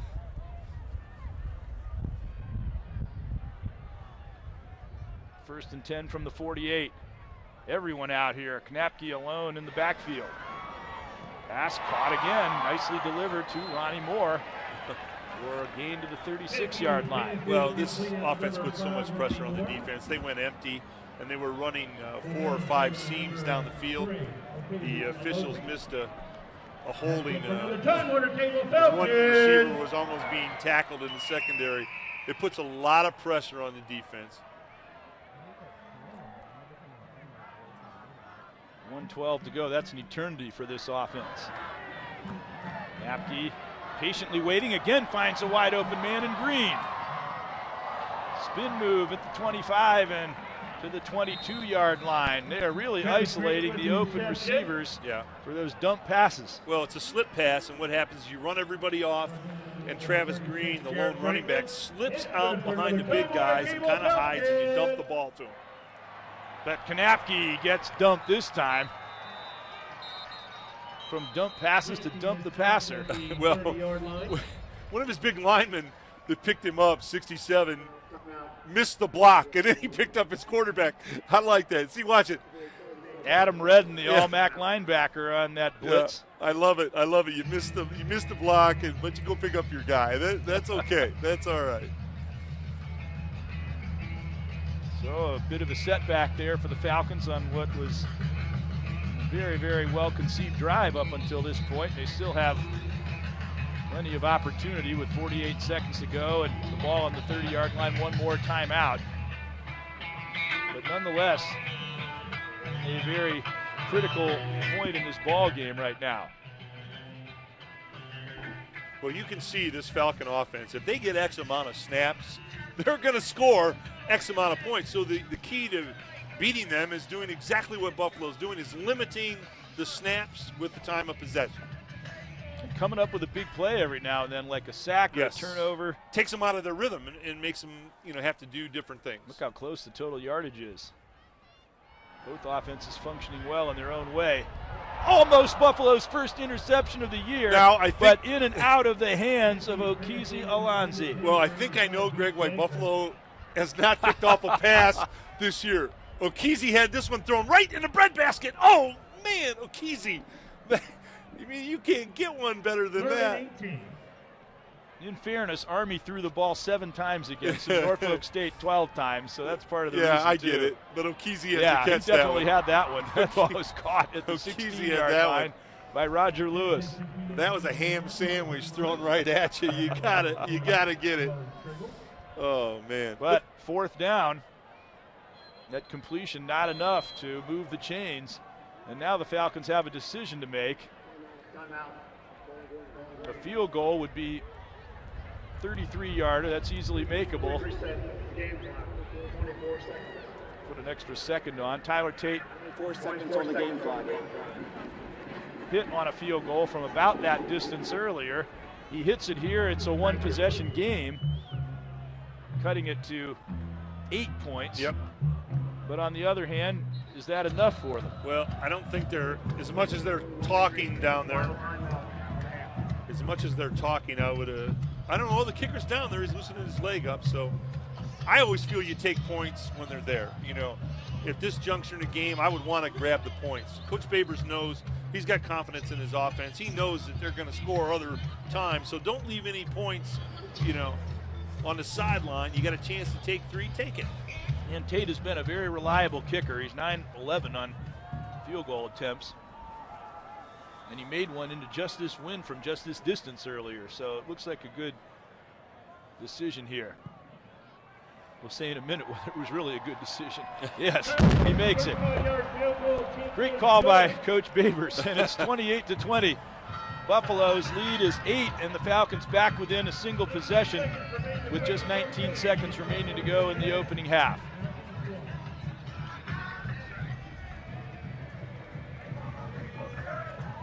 Now coming up very shortly, we have another edition of our BCSN basketball camp. 5th through 8th grade boys and girls invited to the free camp with some of the best instruction you'll see, especially for that price. On Saturday, October 18th, have them join the fun and learn from some of the area's best experts. For more info, visit bcsn.tv and register today. That was a smart decision by Coach Babers. He's confident. He knows they're going to score more points. Why leave 3 on the field? It's a smart decision. He had confidence in his kicking game, too. It wasn't too long ago, and I think they would have eschewed that because they would have felt the chances of missing the kick would have been too great. They would have been forced into going for it. But now, Tate has become a real offensive weapon for Bowling Green, as you see the drive numbers. Well, what this man is doing on offense, Coach Babers, is special, and they're going to always score a lot of points. Ground ball, the kickoff. And Buffalo will start on their own 42 with 16 seconds to go. 1 completion, and they might be within scoring range. Well, I get the ground ball, but what you wanted to do is pooch it a little bit deeper so that scenario can't happen. The one you just slayed out, you're absolutely right. If they want to, it looks like they're just going to kneel on it, but if they wanted to, they could take a shot. Boy, why not? Ball on the 44-yard line. And you've got Licata at quarterback who's awful good. Seems a little overly conservative to just go to the locker room, but it appears that's what they're going to do. When you get that kind of field position, you might not want to waste it. But Buffalo got to be happy, though, with their performance in the first half with the 28-20 lead, especially with that boss drive that started the game and kind of set the tone for this game that's followed since. Well, what set the tone is the offensive line for Buffalo. They're exemplary, and Anthony Taylor is the real deal. I mean, he's a back you've mentioned before, Greg. He will wear you out, and especially in the second half, I think, where those kind of backs just really come to the forefront. The Bowling Green defense has been on the field an awful lot. And against that great Buffalo offensive line, Taylor had a good first half. He could run wild, conceivably, in the second. That's something Bowling Green is going to have to really contend with. And credit Gabe Martin. He made a play defensively that, this game could even look a little bit different. All right, Kate Longenecker down on the sideline with Coach. Thanks, Greg. Coach, wind is swirling, a little chilly down here. Has it impacted your offensive play calls at all tonight? Well, not so much. With the wind, you have to do certain things, and when you have the wind, you have to take advantage of it. Obviously, I think both teams have been playing the wind very smart today. Speaking of the other team, Anthony Taylor playing really well at that running back position. How do you slow him down today? Well, I think we just need to tackle him. I think we've been there, but we haven't been making the tackles we've got to hold on. Thanks, Coach. Good luck. Thank you, guys. He was still smiling. That's a good sign. As Kate had him down there by the sideline. 28-20, Buffalo leading Bowling Green at the half.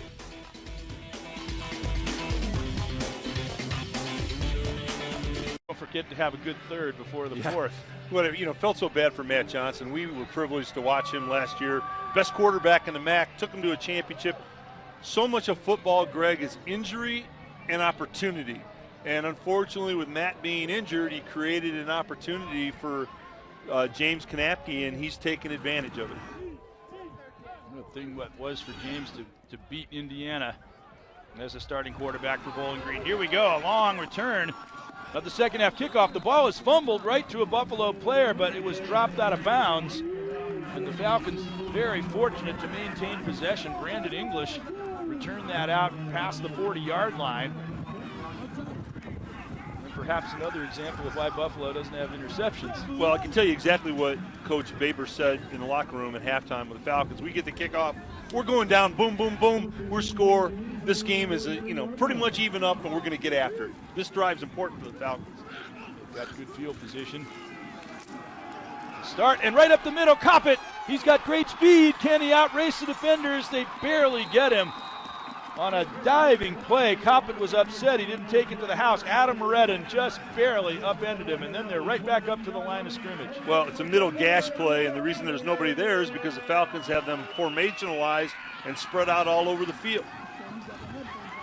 Pitch to Coppett again. This time they close him down before he can get going. Marcus Baker in from his defensive back position. Yep, Coach Babers at halftime told him we're going to score quick here and we're going to kind of retake the energy of this ball game. And they've gotten all the way to the Buffalo 23, just 40 seconds in. I like the way that he still was smiling. He still had a good demeanor even though they were trailing at the end of the first half.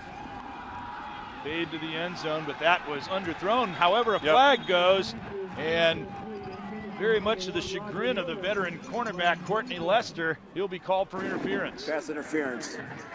Defense, number 4, 15-yard penalty. Well, there's been a lot of those types of calls here in this game. All the interference today has come off the fade, and what's happening is the DBs don't get their heads turned around soon enough to see the fade, and then they get up into the face of the receiver. You know, it's like a face guarding deal. They don't even play the ball, and that's what's being called. Despite the length of those locks, I assure you that is Lester. Yeah, the key to defending a fade as a DB is you get your head turned around and try and locate the ball. Pump fake, another one. Hand off to Coppett, didn't fool anyone. Lee Skinner is right there to make the stop. Lee Skinner has been the leader of the Buffalo defense. Khalil Mack, just to reiterate, he was MAC Defensive Player of the Year. He was All-American. He was the 5th overall draft choice in the National Football League, and now he's starring with the Raiders. That's pretty big shoes to fill, and Skinner finally has become the leader of that linebacking corps. He's doing a good job. He really is. He's second in tackles to Mack in the first 3 years.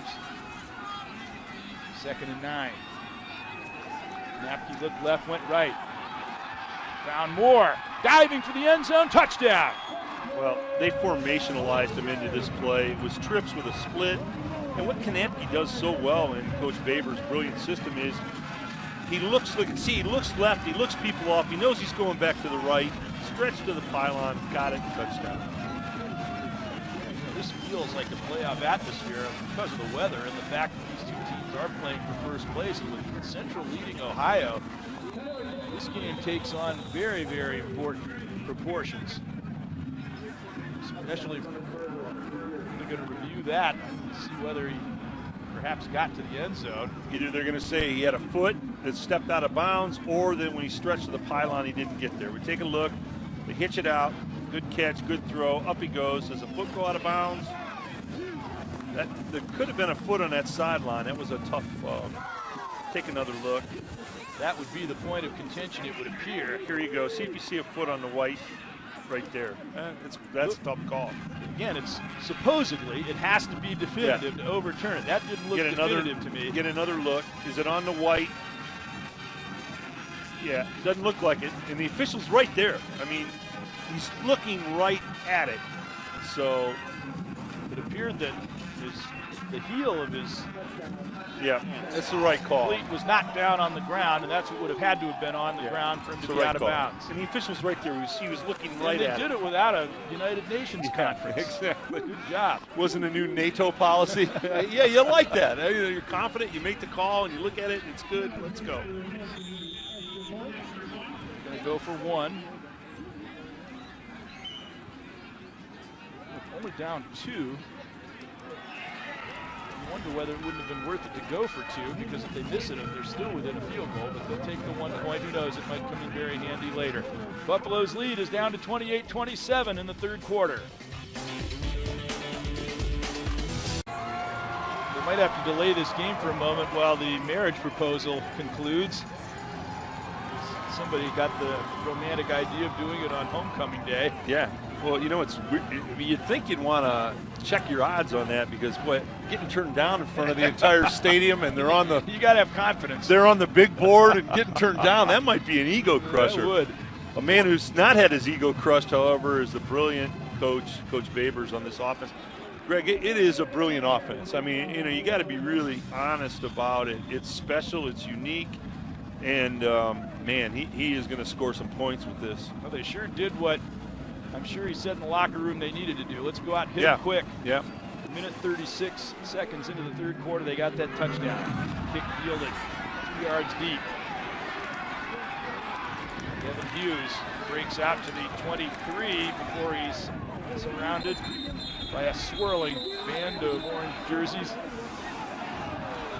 Will reasonably limit that return. And a reminder that you can recognize a high school coach for BCSN's Coach of the Year. And your school's athletic department could win $2,000. Go to bcsn.tv to complete a nomination form and recognize any coach in the Buckeye Cable System service After the area. play was over. Deadline to Fouls. nominate a fall coach Kicking team. is November 2nd. Kicking team number 25. Receiving team. He's offside. You know, those are calls I don't get. You know, they were saying both guys, both sides were giving each other the business, and why even then just pull the two guys together and say, hey, listen, just play football, don't give each other the business, and forget it. Why even go through the thing of throwing the flag, you know? Don't get that. Cotta's numbers, 10 of 11. The one pass that he didn't complete was intercepted by Martin in the end zone. I guess you get a little FaceTime. Yeah, right. There you go. Up the middle to the 33 on first down. That's what the Falcons have to start doing, is corralling this ground game from Taylor as he got stopped there by Gabe Martin.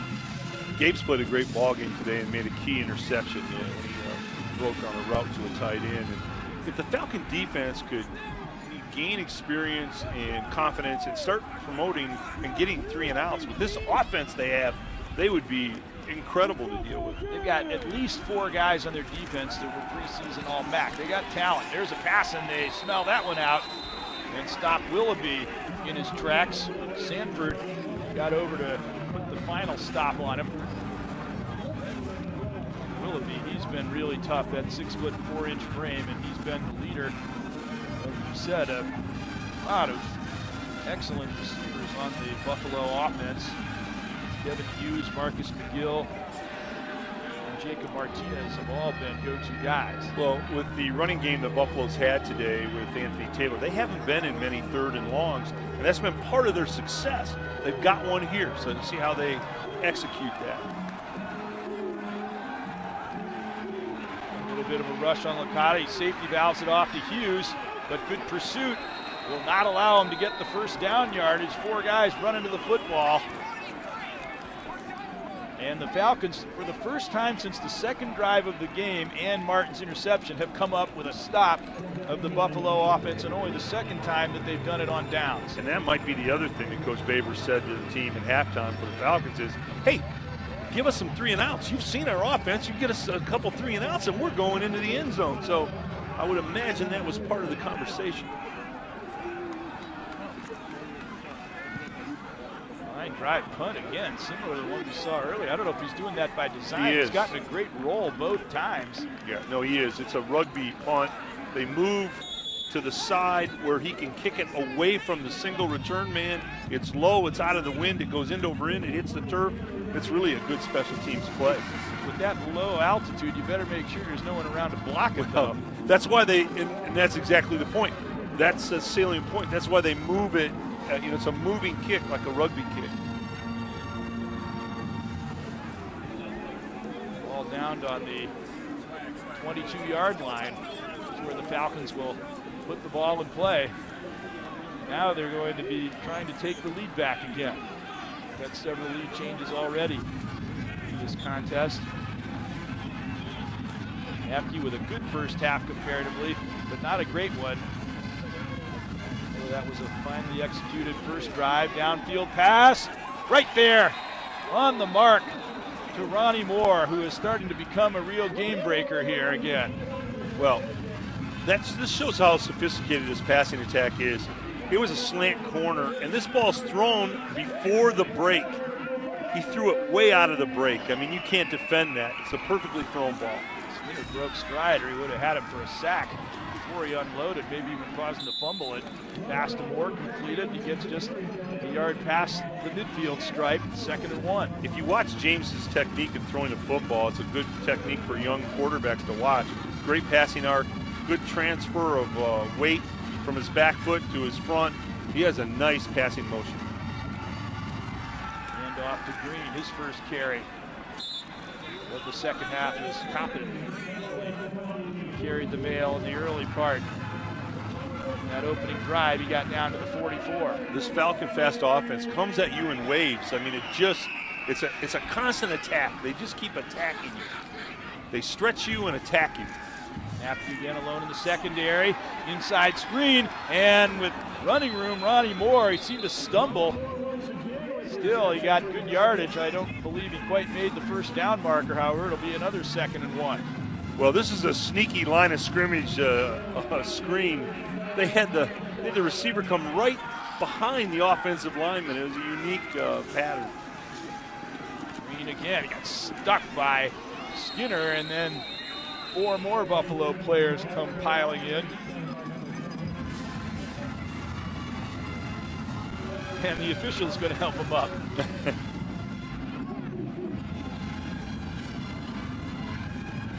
Skinner, he's the one who blew up that play, and then his mates ran to the ball.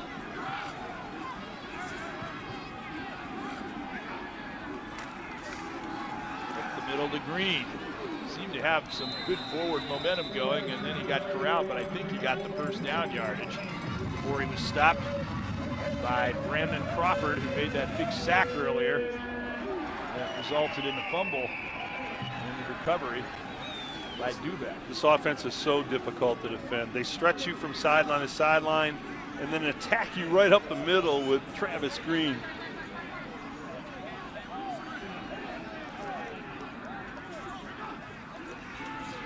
Sprinting out right, lofted pass, and another flag for interference. We've seen a lot of those.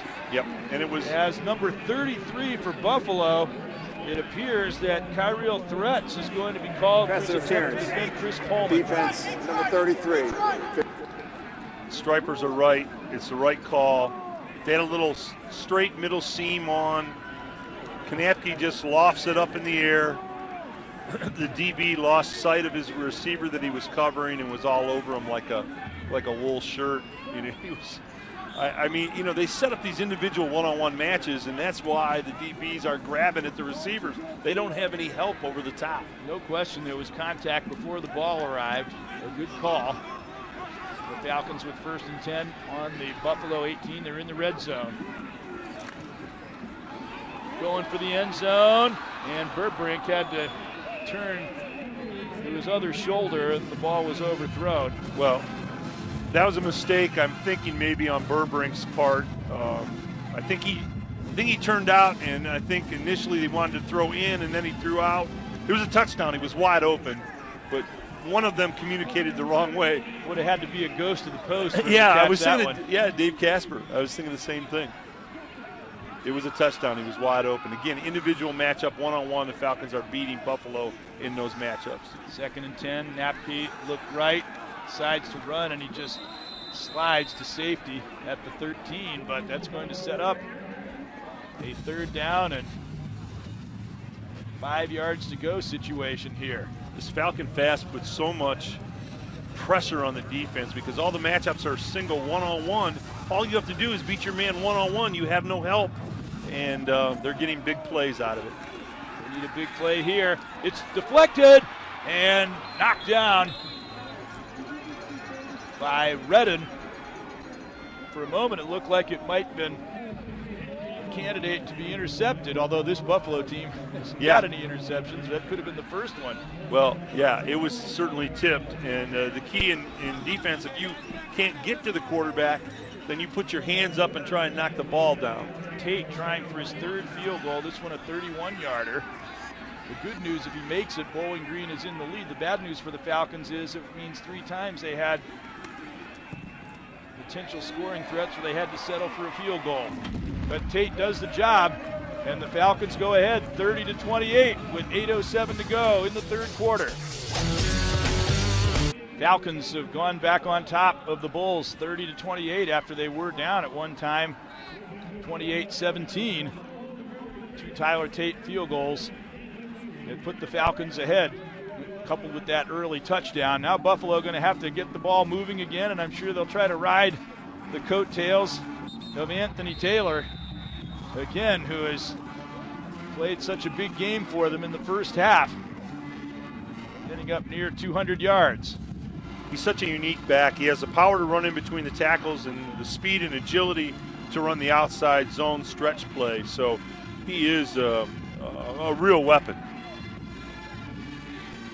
Falcons' Anthony Farinella, their kickoff specialist, ready to send it soaring downfield. In a game like this, it's good that you've got the lead, but how much of a lead is 2 points with so much time remaining? Well, Buffalo's got to get back to possessing the ball, slamming the football with Anthony Taylor, and limiting the touches that the Falcon Fast is going to get. 1 yard deep this time. Hughes cornered at the 15, and they bury him. And a long field again. We mentioned Anthony Taylor. He had that great first half. You had the feeling that there's a possibility he could even have a bigger second half. Yeah, that was a zone stretch, physical, strong, following the big guys, run in traffic. Nice cut there to the outside. It was an inside zone. He took it outside. When he scored that touchdown and gestured up to the heavens, we started to talk about a little bit of an inspirational story regarding him. Let's go to Kate for more on that. Go, Kate. Did point up to the sky after that touchdown. He's actually commemorating a friend that he lost over the summer. It's actually a center from Kent State, died of an unknown condition. They don't really know what happened. He died in his sleep, Jason Bitsko. But for Taylor, he's been wearing number 54 in practice. He wanted to wear the number 54 during games, but they said he would be an ineligible receiver. He also put RIP number 54 on his cleats that he's wearing today. He did say he's always with me on the field. They were childhood friends. They went to high school together, and he gives me that extra push that I need. I think he's been doing that for him today, guys. Certainly think so. They went to Huber Heights Wayne High School in the Dayton area. Obviously a tragic situation, but nonetheless speaking very highly of Anthony Taylor. That deflected pass, and it was Kendall Montgomery who got in, one of the larger physical presences for the Falcons, got his hand on that football. Well, you can see a little difference in the defense for the Falcons now. Got his hands up, batted that inside bubble screen down. They're being more physical at the point of attack, and it's taking Buffalo out of their rhythm offense. So they are being more physical. 6'6", 278 is Kendall Montgomery. Used to be a tight end, but the Falcons had so many good tight ends coming through, guys like Alex Bayer and Jimmy Scheibler. They decided, hey, let's utilize this guy on the defense. Let's get him in. A good decision. And once again, they catch quarterback, but he got away. Licata threw it downfield, just threw it away basically. He was engulfed in Taylor Royster's arms and escaped. Well, football's a very emotional game, and yeah, it wasn't grounding because he was outside the tackle box and he threw it away. You tell me why being out of the pocket means you can just throw the ball away to avoid a big loss. I don't understand that. I never have, never will. Well, it's because it's what the Stripers say it is, basically. It's not football. That's what it isn't. And they get it down to the 47-yard line, and Buffalo puts the touch on that. But the Falcons with the ball in Buffalo territory. Now, they were down 8 at the half. They were down 11 late in the second quarter. They've got a chance if they score here to really take over this game. Falcon defense has been pumped up by the quick score, the initial opening drive that of the second half that the Falcons had on offense. They scored, they fired up the defense, they become more physical, they become more aggressive, and they've taken Buffalo out of their offense a little bit. That's what's happened early in this second half. Plus Buffalo not as much of a quick strike team as the Falcons, and Bowling Green could get a 2-possession game on them. Make Buffalo play at a higher tempo than is optimal for them. That pass incomplete on first down. Well, somebody watching might say, well, why doesn't Buffalo get any pressure on Kanapke, the outstanding quarterback for the Falcons? Well, the reason there's no pressure is because the team is spread out from sideline to sideline covering receivers. There's nobody to rush the quarterback. So a lot of time he's by himself back there. Flag. Number 55. Second down. Alex Huddle called there, all MAC linemen. I wonder how much the linemen like the microphones and the numbers being announced. I love the linemen in football, the offensive linemen, the all-you-can-eat buffet guys. I like to hang out with those guys. They play the game the way it's meant to be played. Physical, tough, a lot of contact. Second team All-MAC last year at right guard. Won the MAC Truck Award. in high school for his play as a senior. And that one is caught by Burbrink. He specializes in those kind of catches, mid-range. Yep. The most consistent players that you're going to see. He just ran a little dig route, came straight across the field, and Kanapke put it right on his number. 3rd and 8. Both defenses trying to assert themselves a little more here in the second half. That pass downfield, Moore got a hand on it, and for once there will not be an interference flag thrown, and the Buffalo defense comes up with a big stop on downs. Well, what's going to be a problem for Buffalo is you watch Kanapke back in the pocket, they'll look at him. I mean, he could eat 2 ham sandwiches back there. I mean, there's no pressure. And if you let him stand back there all day and look for receivers, he is going to shred you. Joe Davidson from nearby Findlay, Ohio. An all-MAC punter. And another great punter from Brian Schmidtabush earlier. That one is not going to do much for his average, but no return, and they're on the 15-yard line. Well, he did a great job. It was an interesting thing, the way he dropped the football. He held the football straight up and down and kicked it in a straight up and down fashion, and that's what took pace off the ball and allowed him to kick that pooch kick. That's exactly what they wanted to do.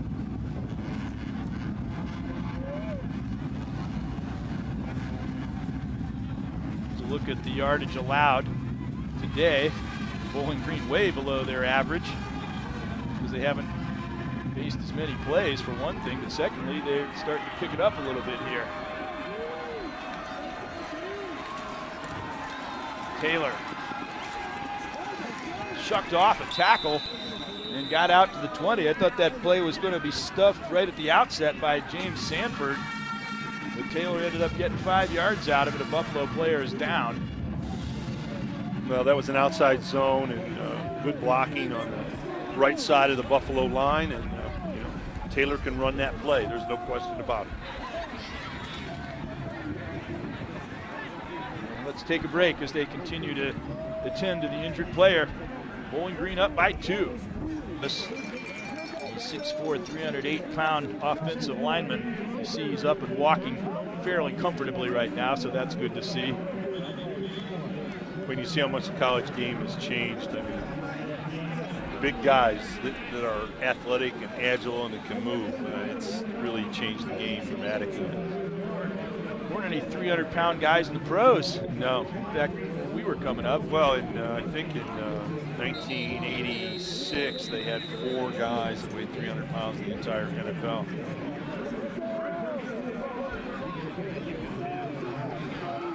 Definitely a different world, and then you get all of the elusive, quick guys that we see in these offensive schemes, such as the Falcons utilize. It's definitely, it's almost a different sport than it used to be. 2nd and 6 with the ball on the 19-yard line. Falcons defense looking for another big stop in Bulls territory. Martinez in motion. Giving the ball around right end, and he got met rudely. The ball came loose. I.J. Barima came up with it, ran into the end zone. I don't think they're going to say that was a live ball.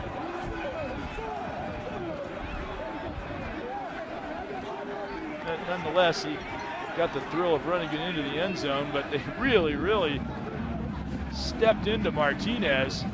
Oh, he was down. Yeah, it was. Going on the field as the runner was down. He was down. That's a great call by the striper. But the DB did the right thing. Yeah, why not? You don't know. You pick it up and you go to the end zone. That's what you're taught to do. That was just a wing around, and he got put down and let the ball out when he hit the ground. Well, it's definitely sensible for him to run it back. Gus Schliederman with the tackle. Ball did pop right out. It's just that he was down beforehand by a fraction of an instant. 3rd and 2. Enormous play right now. Driving for the yardage and then getting really belted backward, Taylor. And we'll see where they spot the ball. What a shot he took. Paul Sen, and that stopped him short of the marker. it looked like he was going to make it with his forward progress, but then Sin just came in and blasted him. It was a good offensive call. They faked that wing around again and then ran the ISO up inside AT, Anthony Taylor. It was a nice scheme. Schematically nice, but credit the Falcons. They shut it down inside. And again, credit the Falcon defense. They've been physical in the second half. A real physicality they brought out of the locker room in the second half. Sen made the tackle, and Schmiederman was the one that came in and really knocked him for a loop backwards. And he decided, I think I'll think the better of playing that ball. It was almost to the point where it rolled to a standstill anyway. Why risk the fumble? And they down it at the 38. A smart play by Ryan Burberry. Well, that rugby kick for Buffalo has been very effective. I mean, the Falcons are letting it, roll, and you're picking up 10, 15, again, additional yards of terra firma Buffalo is on the kick. So it's a lot more dicey to try to pick that up than it is to catch a ball. Yep. It's kicked lofted in the air. Absolutely. Well, it breaks the rhythm and timing for sure.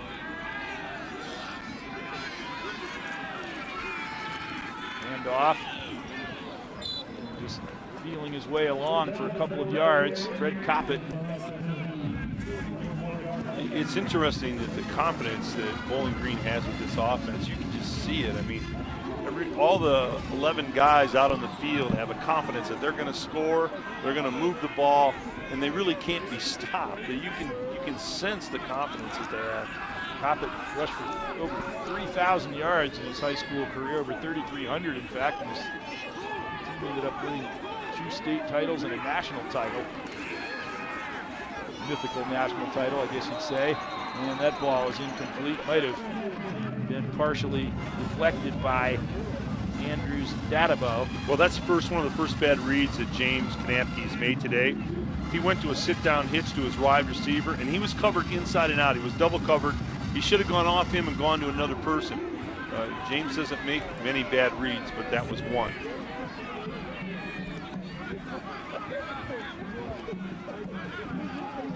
Third down and 7. Knapke trying to hit Coppett on that cross, and there's Buffalo's first interception of the season as it bounded into the hands of Boise Ross. And I think they're excited because they got the big turnover, but I think they're also saying, we finally got an interception. Yeah, it was a little dig. Bowling Green runs this little dig route. The receiver comes straight across the field. See him come straight across? Ball just, the DB got into it, popped it up, and it was picked off. And how many times did we talk about they hadn't had an interception yet this year? I think was the only D1 team in the country that didn't have it. Only 5. Yeah, only 5 that didn't have an interception. So I'm sure that W.E.B. Du Bois is smiling right now. Yeah, as his namesake pulls off that interception to break the game. Now Buffalo needs a punt return for a touchdown. They haven't had one of those since 2002. It's the longest drought in the country. Taylor. Falcons got to hope that doesn't happen today. Taylor to the 40. That's close to a first down. Well, he really is a special back. You watch him run, and he can run the inside power play. He can run the outside zone stretch. His physicality. He'll drop a shoulder on you. We haven't really seen him in the pass game. They haven't done much with him in the pass game, but he really is a unique back. He's from Huber Heights. We mentioned he went to Wayne High School there. His teammate from Kent State. And that ball is caught for the first down. Jason Bitsko from Kent State, who passed away in August. Another thing about Taylor is that Bo Oliver, the all-time leading rusher, texted him last week, I guess, and said, I just sense you're going to go for over 200 against his would-be team, Miami Redhawks, and he went out and made it reality with the biggest game of any player in the nation. Well, they've listed him at 5'10", Anthony Taylor in 207, but he can put on another 10, 15 pounds. You can't do much about the height, but how important that is to a running back anyway. And he got stopped in the backfield again by, this time, Charlie Walker. Well, it was a little bit of a face mask the Stripers may have missed here. He comes up inside right now. He took his hand off of it, I guess. Look at him play off that block by John Kling. John Kling, an excellent player for Buffalo, replaced Jason Carlson, their all-MAC offensive lineman. We got hurt last year. Well, where I was getting to with Anthony Taylor is 207. for the next level, if he's looked at in the NFL, you get him up to 220. Game clock to 2:42. And reset the play clock to 40 seconds. You get him 42 up to on the game clock. Thank you. You get him up to 220, and he maintains the same level of speed. You know, he's a guy that maybe could be looked at to play on Sundays. I mean, it really could be. You had a lot of guys who've proven they have the capability of it. They have lost a lot of great players. Alex Newt's All-MAC wide receiver last year. Colby Way at All-MAC defensive end. Alex Redden was All-MAC. They still have him. He's been a staple of their defense. 2nd and 13 here. Swing it out left. Hughes, but he is bulldozed. Great anticipation there by the Falcons' Fred Sanford, who made, well, pardon me, James Sanford, Fred Sanford. That was a Freudian slip there, but There you go.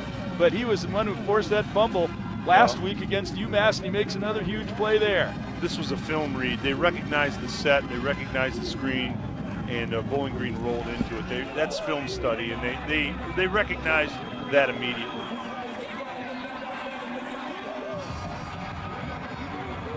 Not Fred, not Lamont. Hey, that's a good show. I get it. It sure was.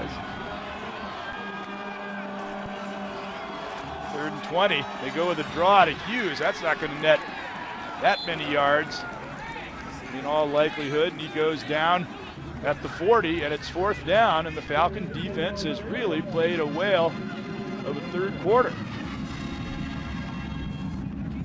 And they have forced Buffalo to give up the ball again. Tyler Grassman, I guess once again now we'll get used to. Now look at that, he's practicing a conventional leg swing. Let's see what he's going to do here. He's going to try to go coffin corner. He will kick it a little more conventionally. No. But they're still going to get him coffin corner. It's a brilliant punt. It works. And down on the 4. That's the kind of thing that you say, I wonder why we didn't think of that years ago. Yeah. There'll be a procedure call made here on Buffalo, which would be unfortunate for them as they have the Falcons inside the 5-yard line. See them conferring with Coach Dino Babers. Offense, 5 players in the backfield, 5-yard penalty, 4th down. You got to make them kick it again and see if they could do that again. And somebody didn't line up on the line of scrimmage correctly. And boy, that hurts because that was a great special teams play for Buffalo. Coach Babers says, hey, kick it again. I don't think you can do that again. I dare you to do it again. Well, he's saying, I don't think you can do it again. It was a great kick. Certainly, Buffalo, you hate to waste one of those. Let's see what he can do this time. This time he angles it the other way, and Falcons end up coming out much better. And that is only a 27-yard kick. They'll put it on the 18. The one thing is it sure limits the return opportunities. Well, and that's the concept. You know, if it's 0 return every time, you take a big part of someone's game away. I really think that the days come to redo that punting statistic and not have it just be yardage, but have it be net yardage per punt. And award the punting championship to the one with the best net yardage per punt. Yep, there you go. Problem is, if a guy breaks an 80-yard return and breaks 5 tackles, why punish the punter? There goes Green. But clearly rewarding guys that outkick their coverage is not the best approach. 5 yards on that 1st down plunge. This has almost turned into a 3 yards in a cloud of dust game compared to the first half. It's interesting how the pace of the game has changed so dramatically. There goes Green again. His way out to the 32. Well, I think Travis Green, we talked about him in the open. He's a guy that could help the defense a lot by running the football offensively, moving the chains, allowing them to get breaks on the sidelines, because he can do that. Green got hammered there before he could get a head of steam going by Jake Stockman. And that's the end of the 3rd quarter. Bowling Green holds Buffalo scoreless in the 3rd. They score 10 to take a 2-point lead into the fourth. And they're putting the hex on the Bulls or something. Ready for the fourth quarter. Let's go down to the sidelines to Kate Longenecker. Thanks, Greg. Just an update on the Buffalo side. Brandon Menesalvez on the offensive line. He did go down on that last drive. He actually tweaked his ankle. They're working on him on the side. They're evaluating him. He is questionable. He will be replaced by Robert Blackman, the junior from Buffalo, guys. That's critical. Those offensive linemen have been doing such a great job. There's a dangerous pass. And it went through everybody incomplete. I thought for a moment it might be deflected as they had the blitz on. Yeah, and that's one way. You've asked me a number of times, Greg, how do you stop these spread offenses and what do you do? That's it, just what Buffalo did. You send somebody, and when you send somebody, people ask, well, why don't you do it all the time? Because you're leaving people uncovered when you do that, and you're taking a risk, but you make the quarterback throw before he wants to throw. That's the key to stopping the spread. Get the element of surprise, maybe make a big play. That's all you need, one big play to stop a drive very often. Look at this. Knapke's got the whole field in front of him. Finally he decides, all right, it's been fun, but I'm going to cut my losses there, and he goes down at the 39. This is how great this offense is. That's just an automatic call by Knapke. He sees there's nobody in the middle. There were no safeties anywhere, so it's an automatic for him to just take it right up the middle. It's like the third time the Falcons have gotten the ball to a player in that area with no defender in the vicinity at all. There's a stop there made by Jarrett Franklin. He was the one that came in on that blitz earlier, a moment ago, and this time he stops Travis Green for no gain. James Knapke is very smart. It was an automatic quarterback read. He reads that the safeties are totally gone, the receivers are running everybody off, and he just takes it. It's a quarterback draw. 2nd and 9 from the 39. Knapke fakes, pass out, and that was a little off the mark. Well, intended for Lewis. Yeah, that's Roger Lewis. That's a little comeback pattern. That's on James. He missed him. They make that little peekaboo draw fake, and then they tried to hit a 7-5 comeback on the sideline, and he just missed him. Roger Lewis doesn't even have a catch today. Came in as the Falcon leading receiver.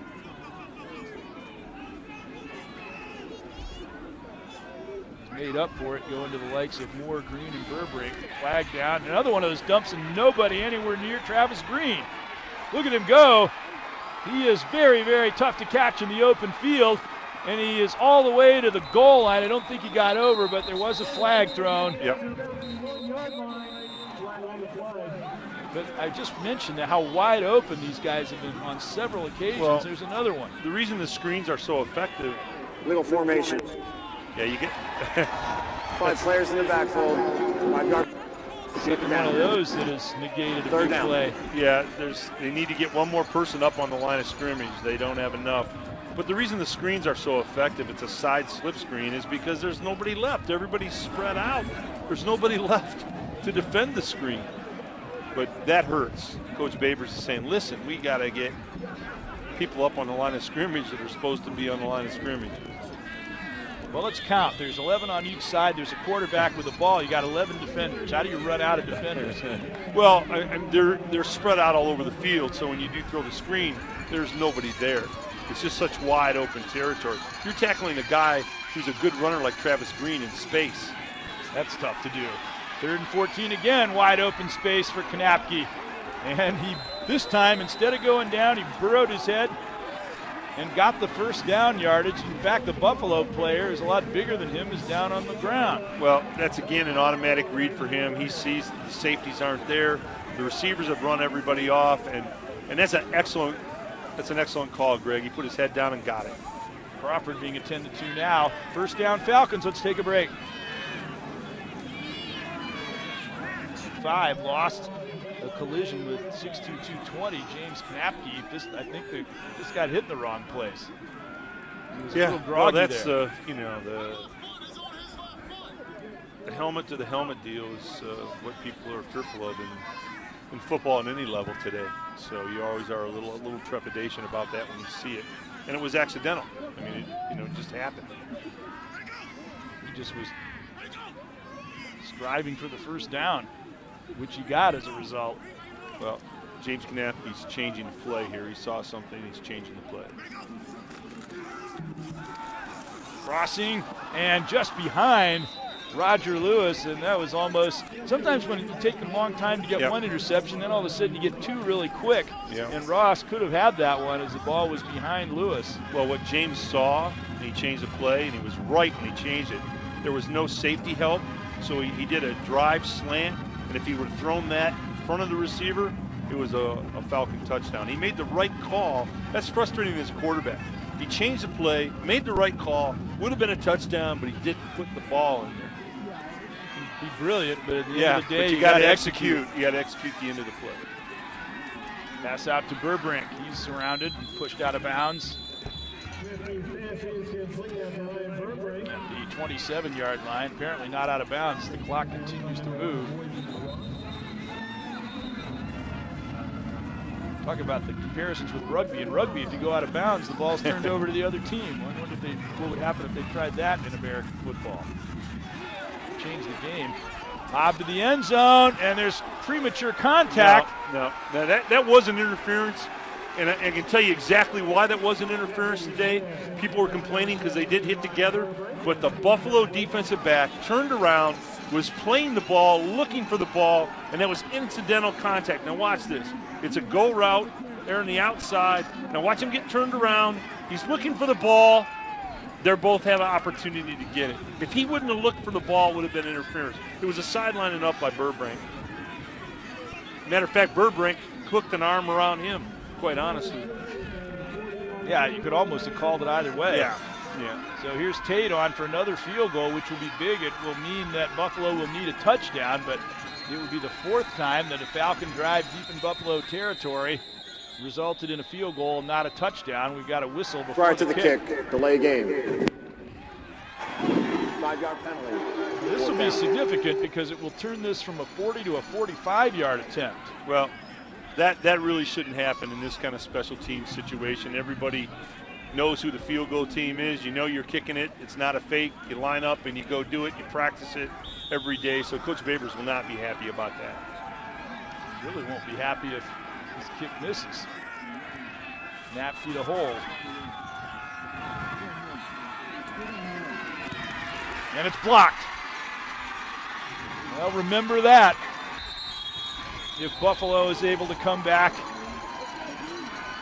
the delay of game penalty cost the Falcons a field goal that could have turned a 2-point game into a 5-point game. He just lined that right into Dalton Barksdale, number 93. Well, the snap was low, and the kicker, really looking at that, had to wait until he could get the ball set because the snap was low. Barksdale's brother Joseph is an offensive tackle for the St. Louis Rams. Equally impressive, he's a mathematics major. Well, speaking of the Rams, I was watching a little exhibition football this year, and Alex Barra was playing for the Rams at tight end, a famous Falcon tight end, and he was doing pretty well in that particular exhibition game. And off and sprinting away from two tacklers and getting the first down out to the 45. Taylor really showing quick acceleration there. It looked like they had him lassoed at the line of scrimmage, and instead he got 15 yards. Well, you could clip the film, this little play right here, and send it to the NFL, and that's what they look for in the next level on Sunday. He made two people miss. It wasn't blocked especially well, but he made two people miss at the point of attack and came up with a big play. That's what it takes to play on Sundays. First and 10 at the 45. There goes Hughes. Again, he breaks a tackle at the line of scrimmage and now invades Falcon territory to the 47, and all they need is a field goal as a result of that block. Well, Hughes is a clever runner. He isn't as physical as Taylor.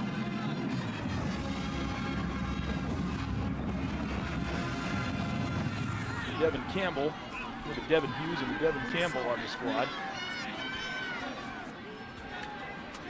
Both elusive. One's a receiver and one's a runner.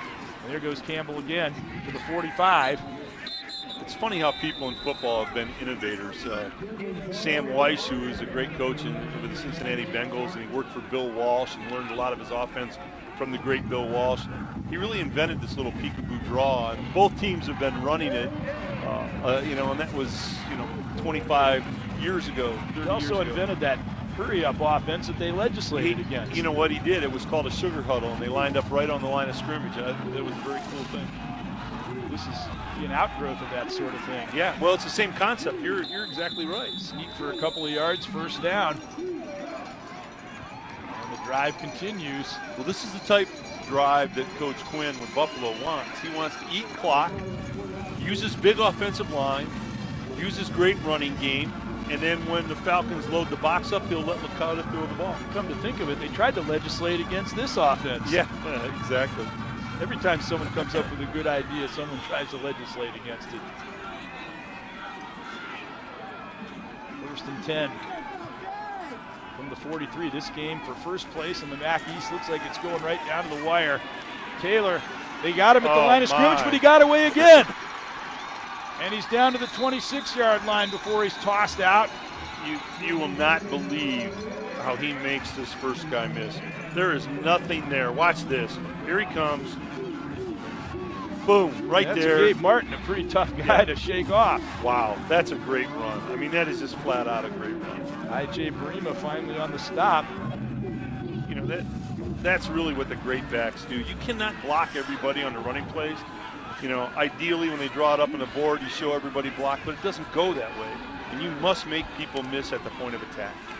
1st and 10 from the 24. Going for it. The passes. It bounced. Caught, but it landed in his arms in one hop there. Yeah. So the catch, or the apparent catch, by Devin Hughes. There, the receiver, Devin. Yep. He's negated. Well, it's a fade. This is a fade comeback. Well, I don't know. Yeah, it bounced. Really, that other angle you'll see, it did bounce, but it's a fade comeback. You run the fade, make them think fade, and then you come back.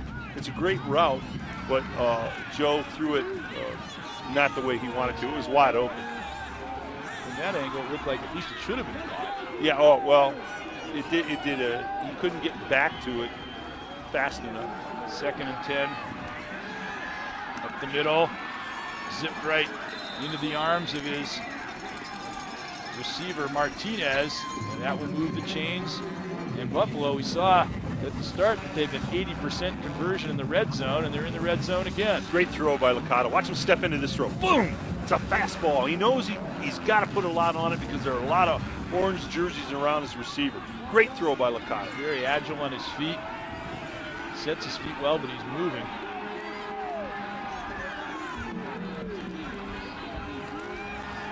Hand off. And the Falcon defense is there. Number 99 stops number 1. Brian Baird on the tackle, 6'4", 238-pound defensive end. This is exactly the drive that Coach Quinn wants. You're eating up clock. You're down to 9:08 on the clock. You're eating clock. You're keeping the Falcon tremendous offense on the bench. You're controlling the ball here, controlling the time of possession. It's exactly, you couldn't write it a better script for this offensive drive. We go back to that last drive, the blocked field goal and the penalty that negated that screen pass that got him down to the 5-yard line. That was huge. Now Buffalo could take the lead again. There goes Taylor, daylight, and he'll get in again untouched. And again he points to the sky, almost like a replay of that touchdown in the first half. Well, and he got the block right there at the end to shield off the one guy who might have had a shot at him. Our director, Ted Bouch, said he would score again and point again to the sky, and he did. He's a special back. Watch this. He hits a tray. He's following one of the big guys up inside. It becomes an outside zone. He reads it, kicks it outside, and there you go. He's remembering his friend.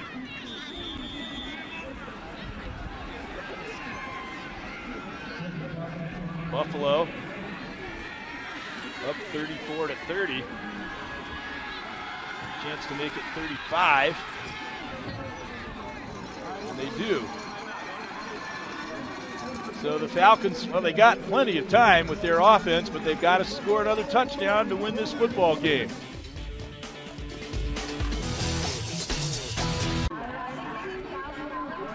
(35-30), Buffalo leading by 5. This is their drive, remarkably efficient. Well, Coach is writing down. He said that. Okay. That's how we want to do the drive. We want to eat clock.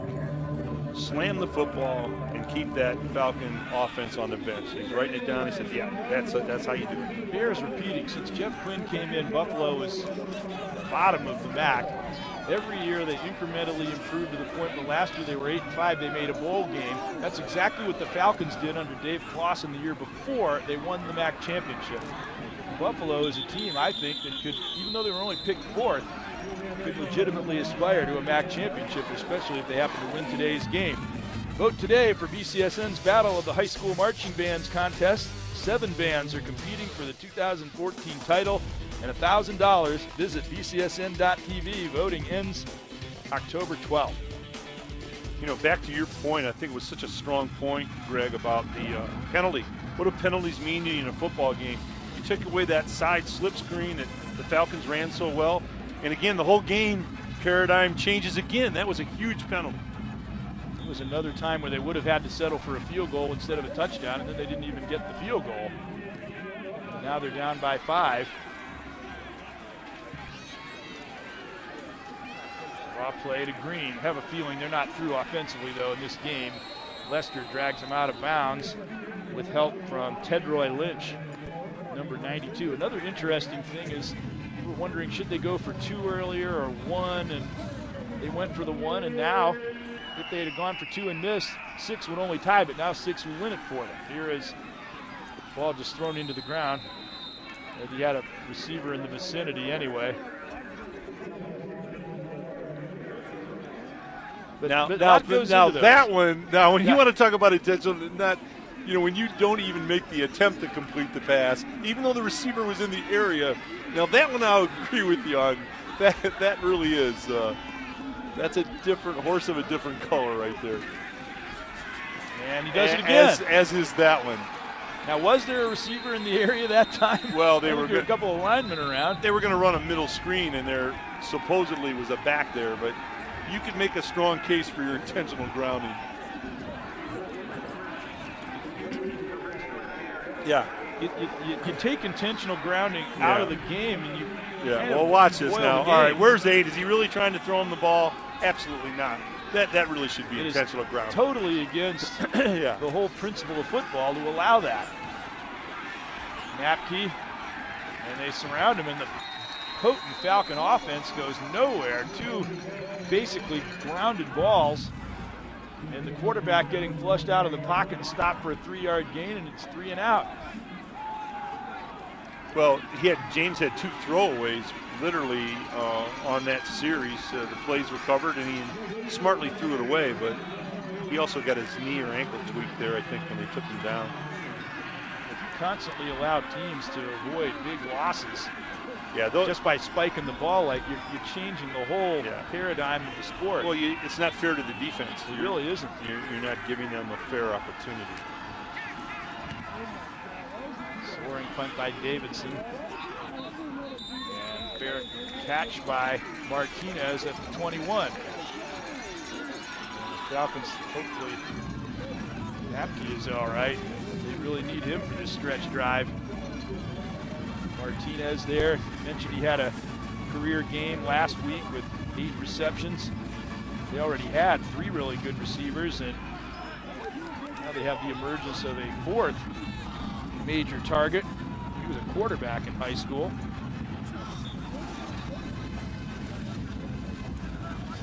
Got his stats in the second half, not nearly as impressive as his first half stats, but he sure got the job done on that last drive. Well, those are a little misleading because they really put the ball in the hands of Anthony Taylor and said, hey, win the ball game. And I think that's a smart move. There he goes again, breaking through, and dragged down at the 47-yard line by Dernard Turner, and another step, and he was gone. Well, we talked about it all day long. This is an outside zone, and he cuts it back inside. Great speed, great strength. I mean, really, this young man puts on, I got him listed at 207. He runs bigger than that, but if you walk him up to 218, somewhere in that area, 220, he could play on Sundays. This guy's a special guy. Buffalo always seems to come up with good running backs. James Starks, Bernard Oliver, Anthony Taylor, and of course, O.J. Simpson. Hand off around the left end. Taylor again. Well, he just ran through a tackle there, and it was Gabe Martin. And, you know, Gabe's made some great defensive plays today for the Falcons, and he's a good tackler. And Anthony Taylor just ran through his tackle. It's a good power speed combination. Yes, he is. And that means he can run the inside zone between the tackles, and he can run the outside zone. Most backs don't do that. They either run inside or they run outside, and he can do both.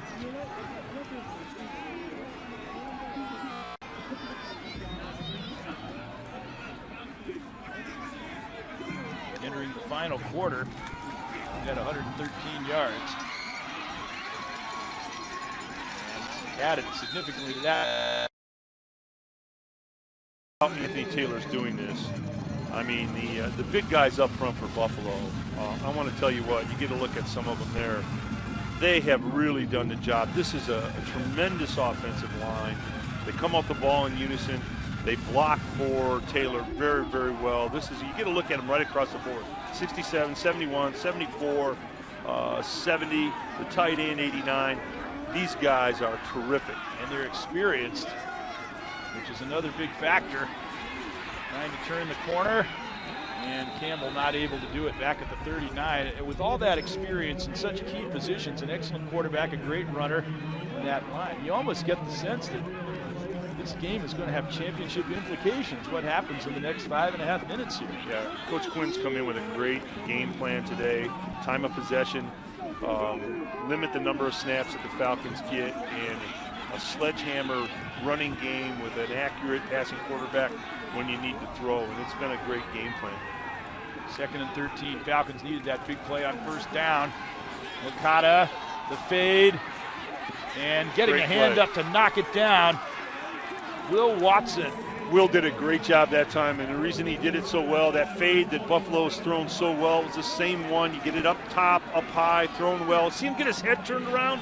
He had his head turned around. He could see the ball. He wasn't up in front of the face guarding the receiver and swatted it away. That's a great play. And he was very conscious to avoid on that an fade. interference call. On that fade, you got to get your head turned around so you can locate the ball and play the ball.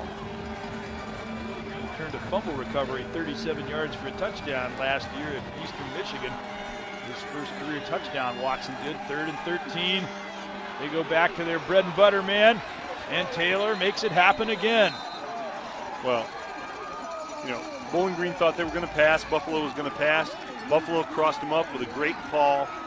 And Anthony Taylor just showing you how many ways that he can beat you. He can beat you inside. He can beat you outside. If Bowling Green had made that field goal that got blocked, they could still be in a position where Buffalo would have to convert to make it a 2-possession game. But here, all they got to do is go in to accomplish that. With so little time remaining, that would be a big factor. Here goes Taylor. And once again, he's very, very good at maneuvering at the line of scrimmage to find whatever opening may exist. Yeah, he's running an inside zone, and he's got that little side step. It's kind of like that Barry Sanders hop that Barry Sanders used to have. He can sidestep the first attack tackler, make him miss, and get into the second level. And that's just a special back. You know, I remember sitting up in the box when we said Julian Edelman, who played for Kent State, could play on Sundays, and you know, Edelman's playing pretty well for the Patriots. This kid could play on Sundays. He really could. He's got 59 yards just on this drive. Yeah. They're going to him practically every play now. He's special running back. Falcons know where the ball's going, but they haven't been able to negate anything. Taylor again breaks a tackle at the line of scrimmage and gets down to the 13-yard line. And they're doing it exactly the way that Coach Quinn wants them to do. There's 3:40 left on the clock. The clock is running. You know, they're slamming it away outside zone behind the big beef eaters. What I like about Taylor, some of those guys, when they run the outside zone, they don't know when to square the shoulders up and get inside. He does. He doesn't string it out too far. He's usually going north-south. So Bowling Green calls a timeout on a critical 3rd and 1 situation. And let's take a break. The game could be on the line when we come back. The Falcons done well stopping him down there, though. And we're back talking about the strategy. At 3rd and 1, with that offensive line, a lot of Buffalo fans got to be happy right now, but with that offensive line, you have to feel they're saying we're taking 2 shots at this. Well, you know, the way that your guys have played, if I was coach, and he does a great job, Quinn, I'm going twice, and I'm saying I'm getting it and try to win this game right here. They hope to avert having to make that decision on 3rd down. Taylor, they're not going to get it. And the one thing that might make you think twice about it is the Falcons have been more effective in any other situation on 3rd or 4th and 1 as they were in that opening goal line. What happens is when you get down near the goal line, what the Falcons are doing is they're blitzing in every gap. You see how everybody's going in a gap? They're bringing more people than there are to block. Gabe Martin on the tackle. And then again, hark back to the Indiana game. Yeah, they gave up 42 points. Same thing last week against UMass. They won both those games with the defense making huge plays at critical times. And here they've got another chance to do it. If they were to come up with a stop now, or even if they limit Buffalo to a field goal, they give themselves a chance to win the ball game. Take another look at how important this game is in the MAC standings. Buffalo, Bowling Green, and Ohio came in tied for first. Ohio was losing to Central 14-3 at half in the last score we saw. That would make this game for first place in the MAC East. Bowling Green plays Ohio next week. If Bowling Green could win today and beat Ohio, they would have a real leg up in the MAC race. On the other hand, Buffalo, the way their team has been developing, and they've got all these veterans in key positions, they could be a championship football team, especially if they win this game. They're a very, very solid club, no question about that. Patrick Clark will kick to try to make it an 8-point game. Puts it up. And no good. So both teams have missed a critical field goal in the 4th quarter, and now the Falcon stock just rose very, very much over what it had been just a couple of minutes ago. Well, how important is the kicking game? It's real important to win football games. Now one score will do it. Let's take a look at how we got to this moment. The Falcons, this touchdown pass there, Ronnie Moore going over. This blocked field goal really seemed to put the Falcons in trouble, as at the time they had a 2-point lead, they couldn't stretch it to 5. This interception, the first of the season for Buffalo, sets them up for this score by Anthony Taylor. This one would have made it an 8-point game, but it got caught in the crosswind, went wide. The defense with a big 4th down play, and now all of a sudden, a moment ago you're maybe sensing defeat if you're a Falcon fan. Now you're sensing victory. Well, it's just a great game. 2 very, very good football teams with contrasting styles going at it. Downfield for Ronnie Moore. Caught! He made a great move, beat a man. It's a race. He got funneled back to the middle of the field by Whitney Sherry that allowed the teammates to catch up to him. Otherwise, Ronnie Moore was gone. Nonetheless, a huge play. Deep turnout to Ronnie Moore. It's thrown before the break. That's why this offense is so tough to defend. No safety help. You make one guy miss, and you're off and running. Red Coppett, and he gets run out. Now, an interesting thing here, Bowling Green's offense is geared to the quick strike, but right now you might not want a quick strike. You want the touchdown, but you'd like to not give Buffalo that much opportunity to come back and score again. Yeah, I get that concept, but I just don't think they're made up that way. I just think it's an attack offense, and they're saying that they're going to score as many times as they have to score. On this play will take it again. That slip screen has them wide open. They may score on this play. Moore pushed out of bounds at the 5, and this time they did not have an illegal formation. Yeah, it's a great play, great screen. The screens have been there all day. They haven't run that many of them, but the ones they have run, for the most part, have been open. And people ask, well, why are these plays such big plays? Again, because Bowling Green has spread out the Buffalo defense. There's no safety help. So when you beat one man, you're running for 30 yards. 1st and goal from the 4. Coppett wants it now, and he pulls his way over for the score, and the Falcons lead. And now I think it's time to go for 2. With 2:19 to play. Just a little pitch, toss, pitch sweep, short side. Coppett makes a good effort to stretch the ball across the goal line. If they don't go for 2 here, I'll be very surprised. Now, there's basically a sheet that you can refer to in any conceivable situation to tell you what the odds are. They have them all written up in advance before the ball game in every possible conceivable scenario. Touchdown is under further review. They're going to review to make sure that he got in.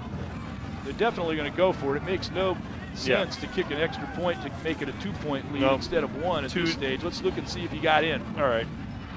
Short side sweep, pulling a couple of the big beef eaters, turn up inside, Coppett's hit.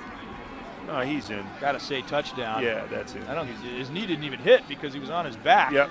Great camera angle, gang. He's in. Touchdown.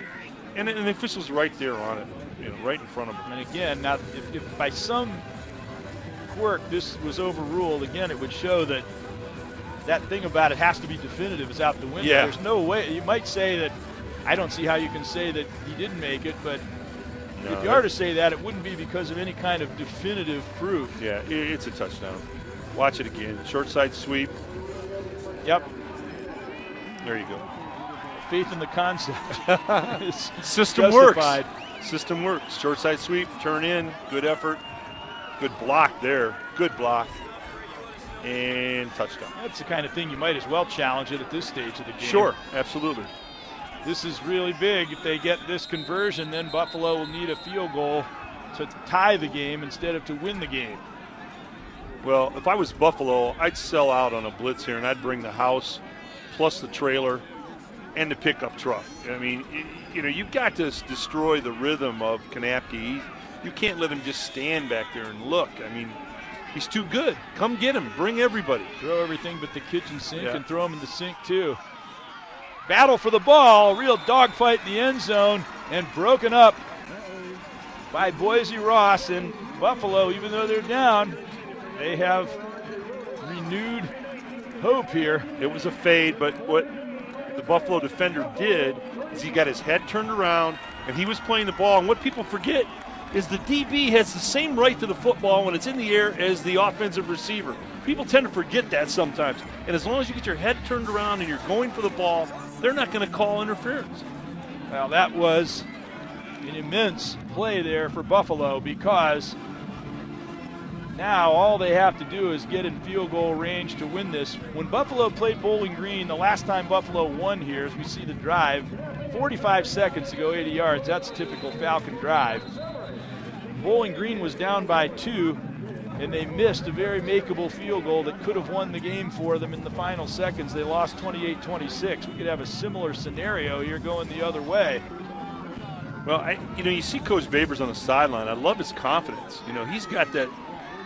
He's upbeat. He's positive. You can just sense that he has such confidence. He looks like he's enjoying himself. He's probably saying right now, "This is a great football game." And that's really cool that he has that attitude. He's a brilliant offensive coordinator, play caller, quarterback coach.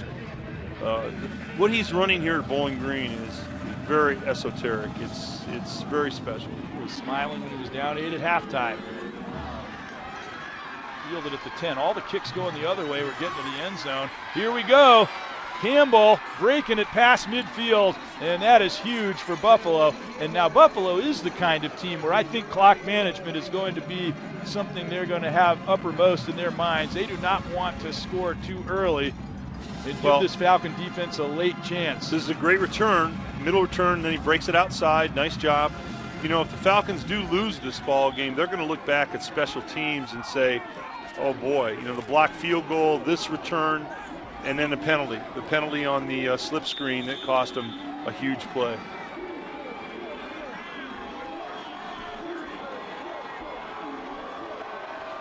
A couple of first downs would get them to at least the edge of field goal range, but they're not going to get much there. Campbell, though, keeps driving, got at least a couple of yards out of it. Buffalo with all 3 of their timeouts remaining.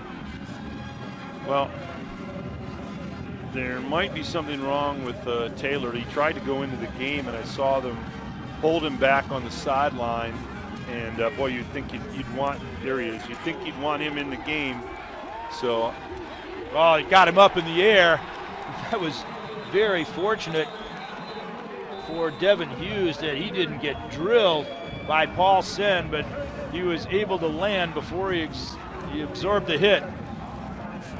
If he'd have gotten him in midair, he might have coughed up that football. Well, credit the Falcons. They made a play, but if Taylor can't go here in these next couple of plays, then on offense you got to realize who your next go-to guy is to try and win the ball game, and that's Licata.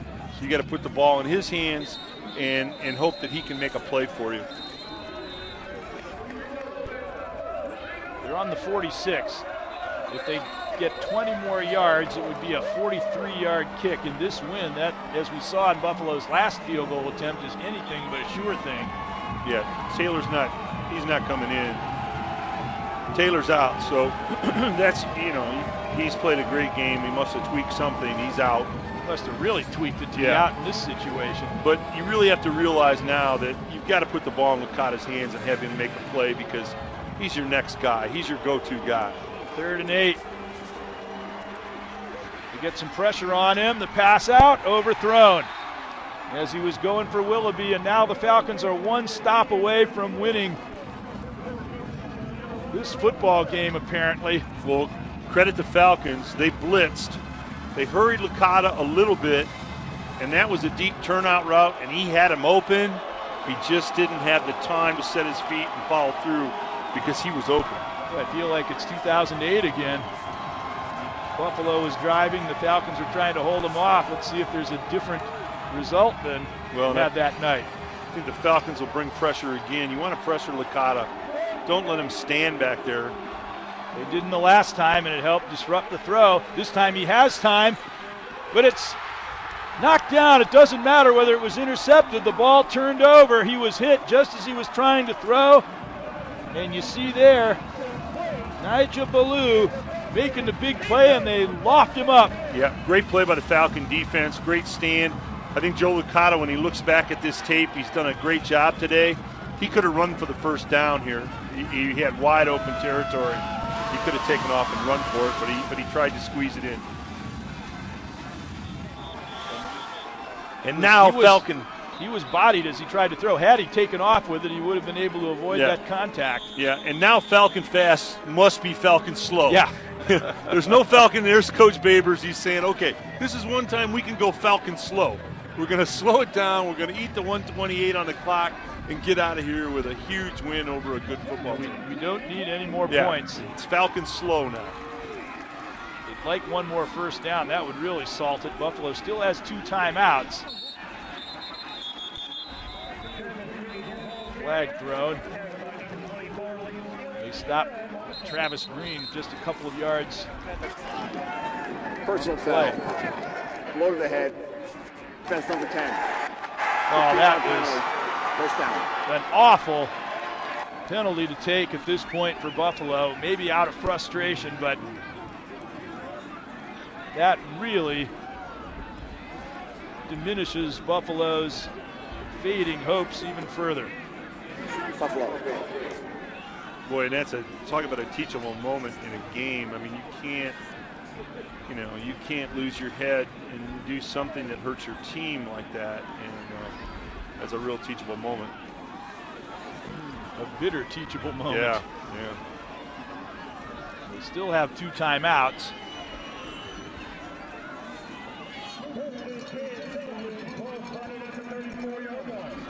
First down would still be required to allow them to run out the clock so that Buffalo could do nothing about it.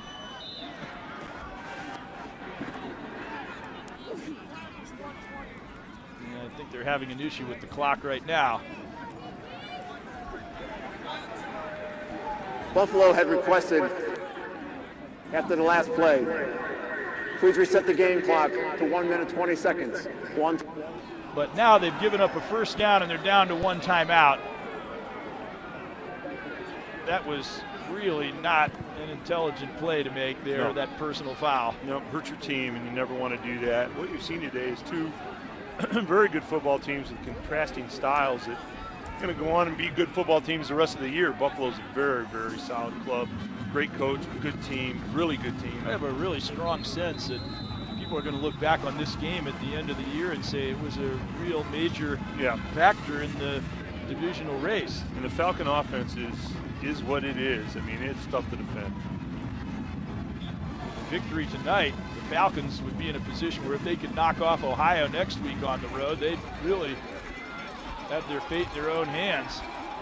Look at Green breaking away, and that will do it. They've got the first down, and short of something really crazy happening, the Bowling Green Falcons are going to win this football game. Buffalo taking their final timeout. It's first down again, and after one play, this is the last time they can stop the clock. Well, Travis Green was giving the signal to his coach, hurry up with the play. And Coach Babers, I think, is going, no, I don't think it's Falcon fast. Now, he was going, hurry up, let's get it in there. He wanted to score, but it's probably been drilled into him from day one. Yeah. It's a force of habit at this stage, I would say. But a great win for the Falcons, a seesaw game. What an outstanding football game it was. One moment it looked like the Falcons had the upper hand. The next moment it looked like Buffalo. Late in the fourth quarter, it looked pretty bleak for the Falcons, but their defense is becoming their team style. Their offense is carrying the load, but their defense is making big plays when they have to. That 3rd and 1 stop, and then the missed field goal is what allowed the Falcons to come back and have a chance to win this game, and now they are going to win it.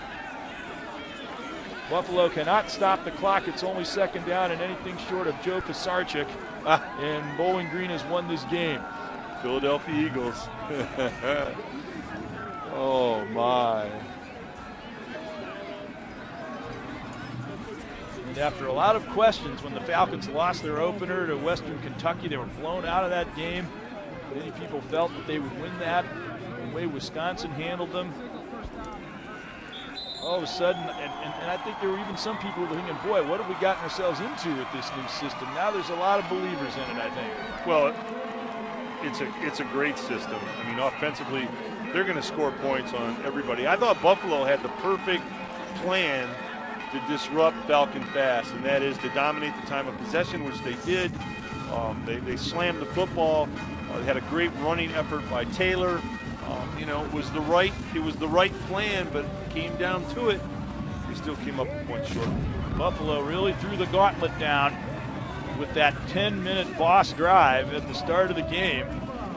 It said just what you indicated, that they had the approach to handle the Falcon fast system, and they had the ability to make it work, but the Falcons persevered.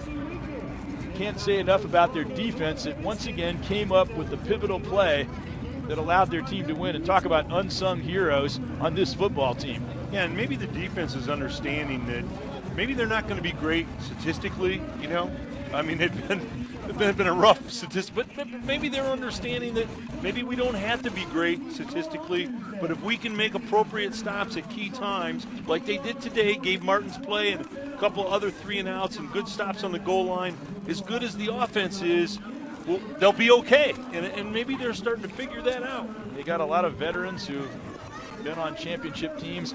You were saying they should go for the 2 downs on the 3rd and 1. Yeah. They eschewed that, and looking back on it, I guess a lot of people might question that. I never want to put the game in the hands of kickers. I want to take my stars and try to win the ball game. You knew that Bowling Green would have the ability to move the football. Coach Babers, I'm so impressed with his offense, with his style, his demeanor. Everything about him says confidence and championship-type behavior. They're looking like winners again, that's for sure. A great game and a great win. That will do it for Kate Longenecker, Tom Cole, and our crew. Greg Franke saying so long. The Bowling Green Falcons defeat the Buffalo Bulls on homecoming 36-35. You're watching BCSN, seen exclusively on the Buckeye Cable System. So long, everyone.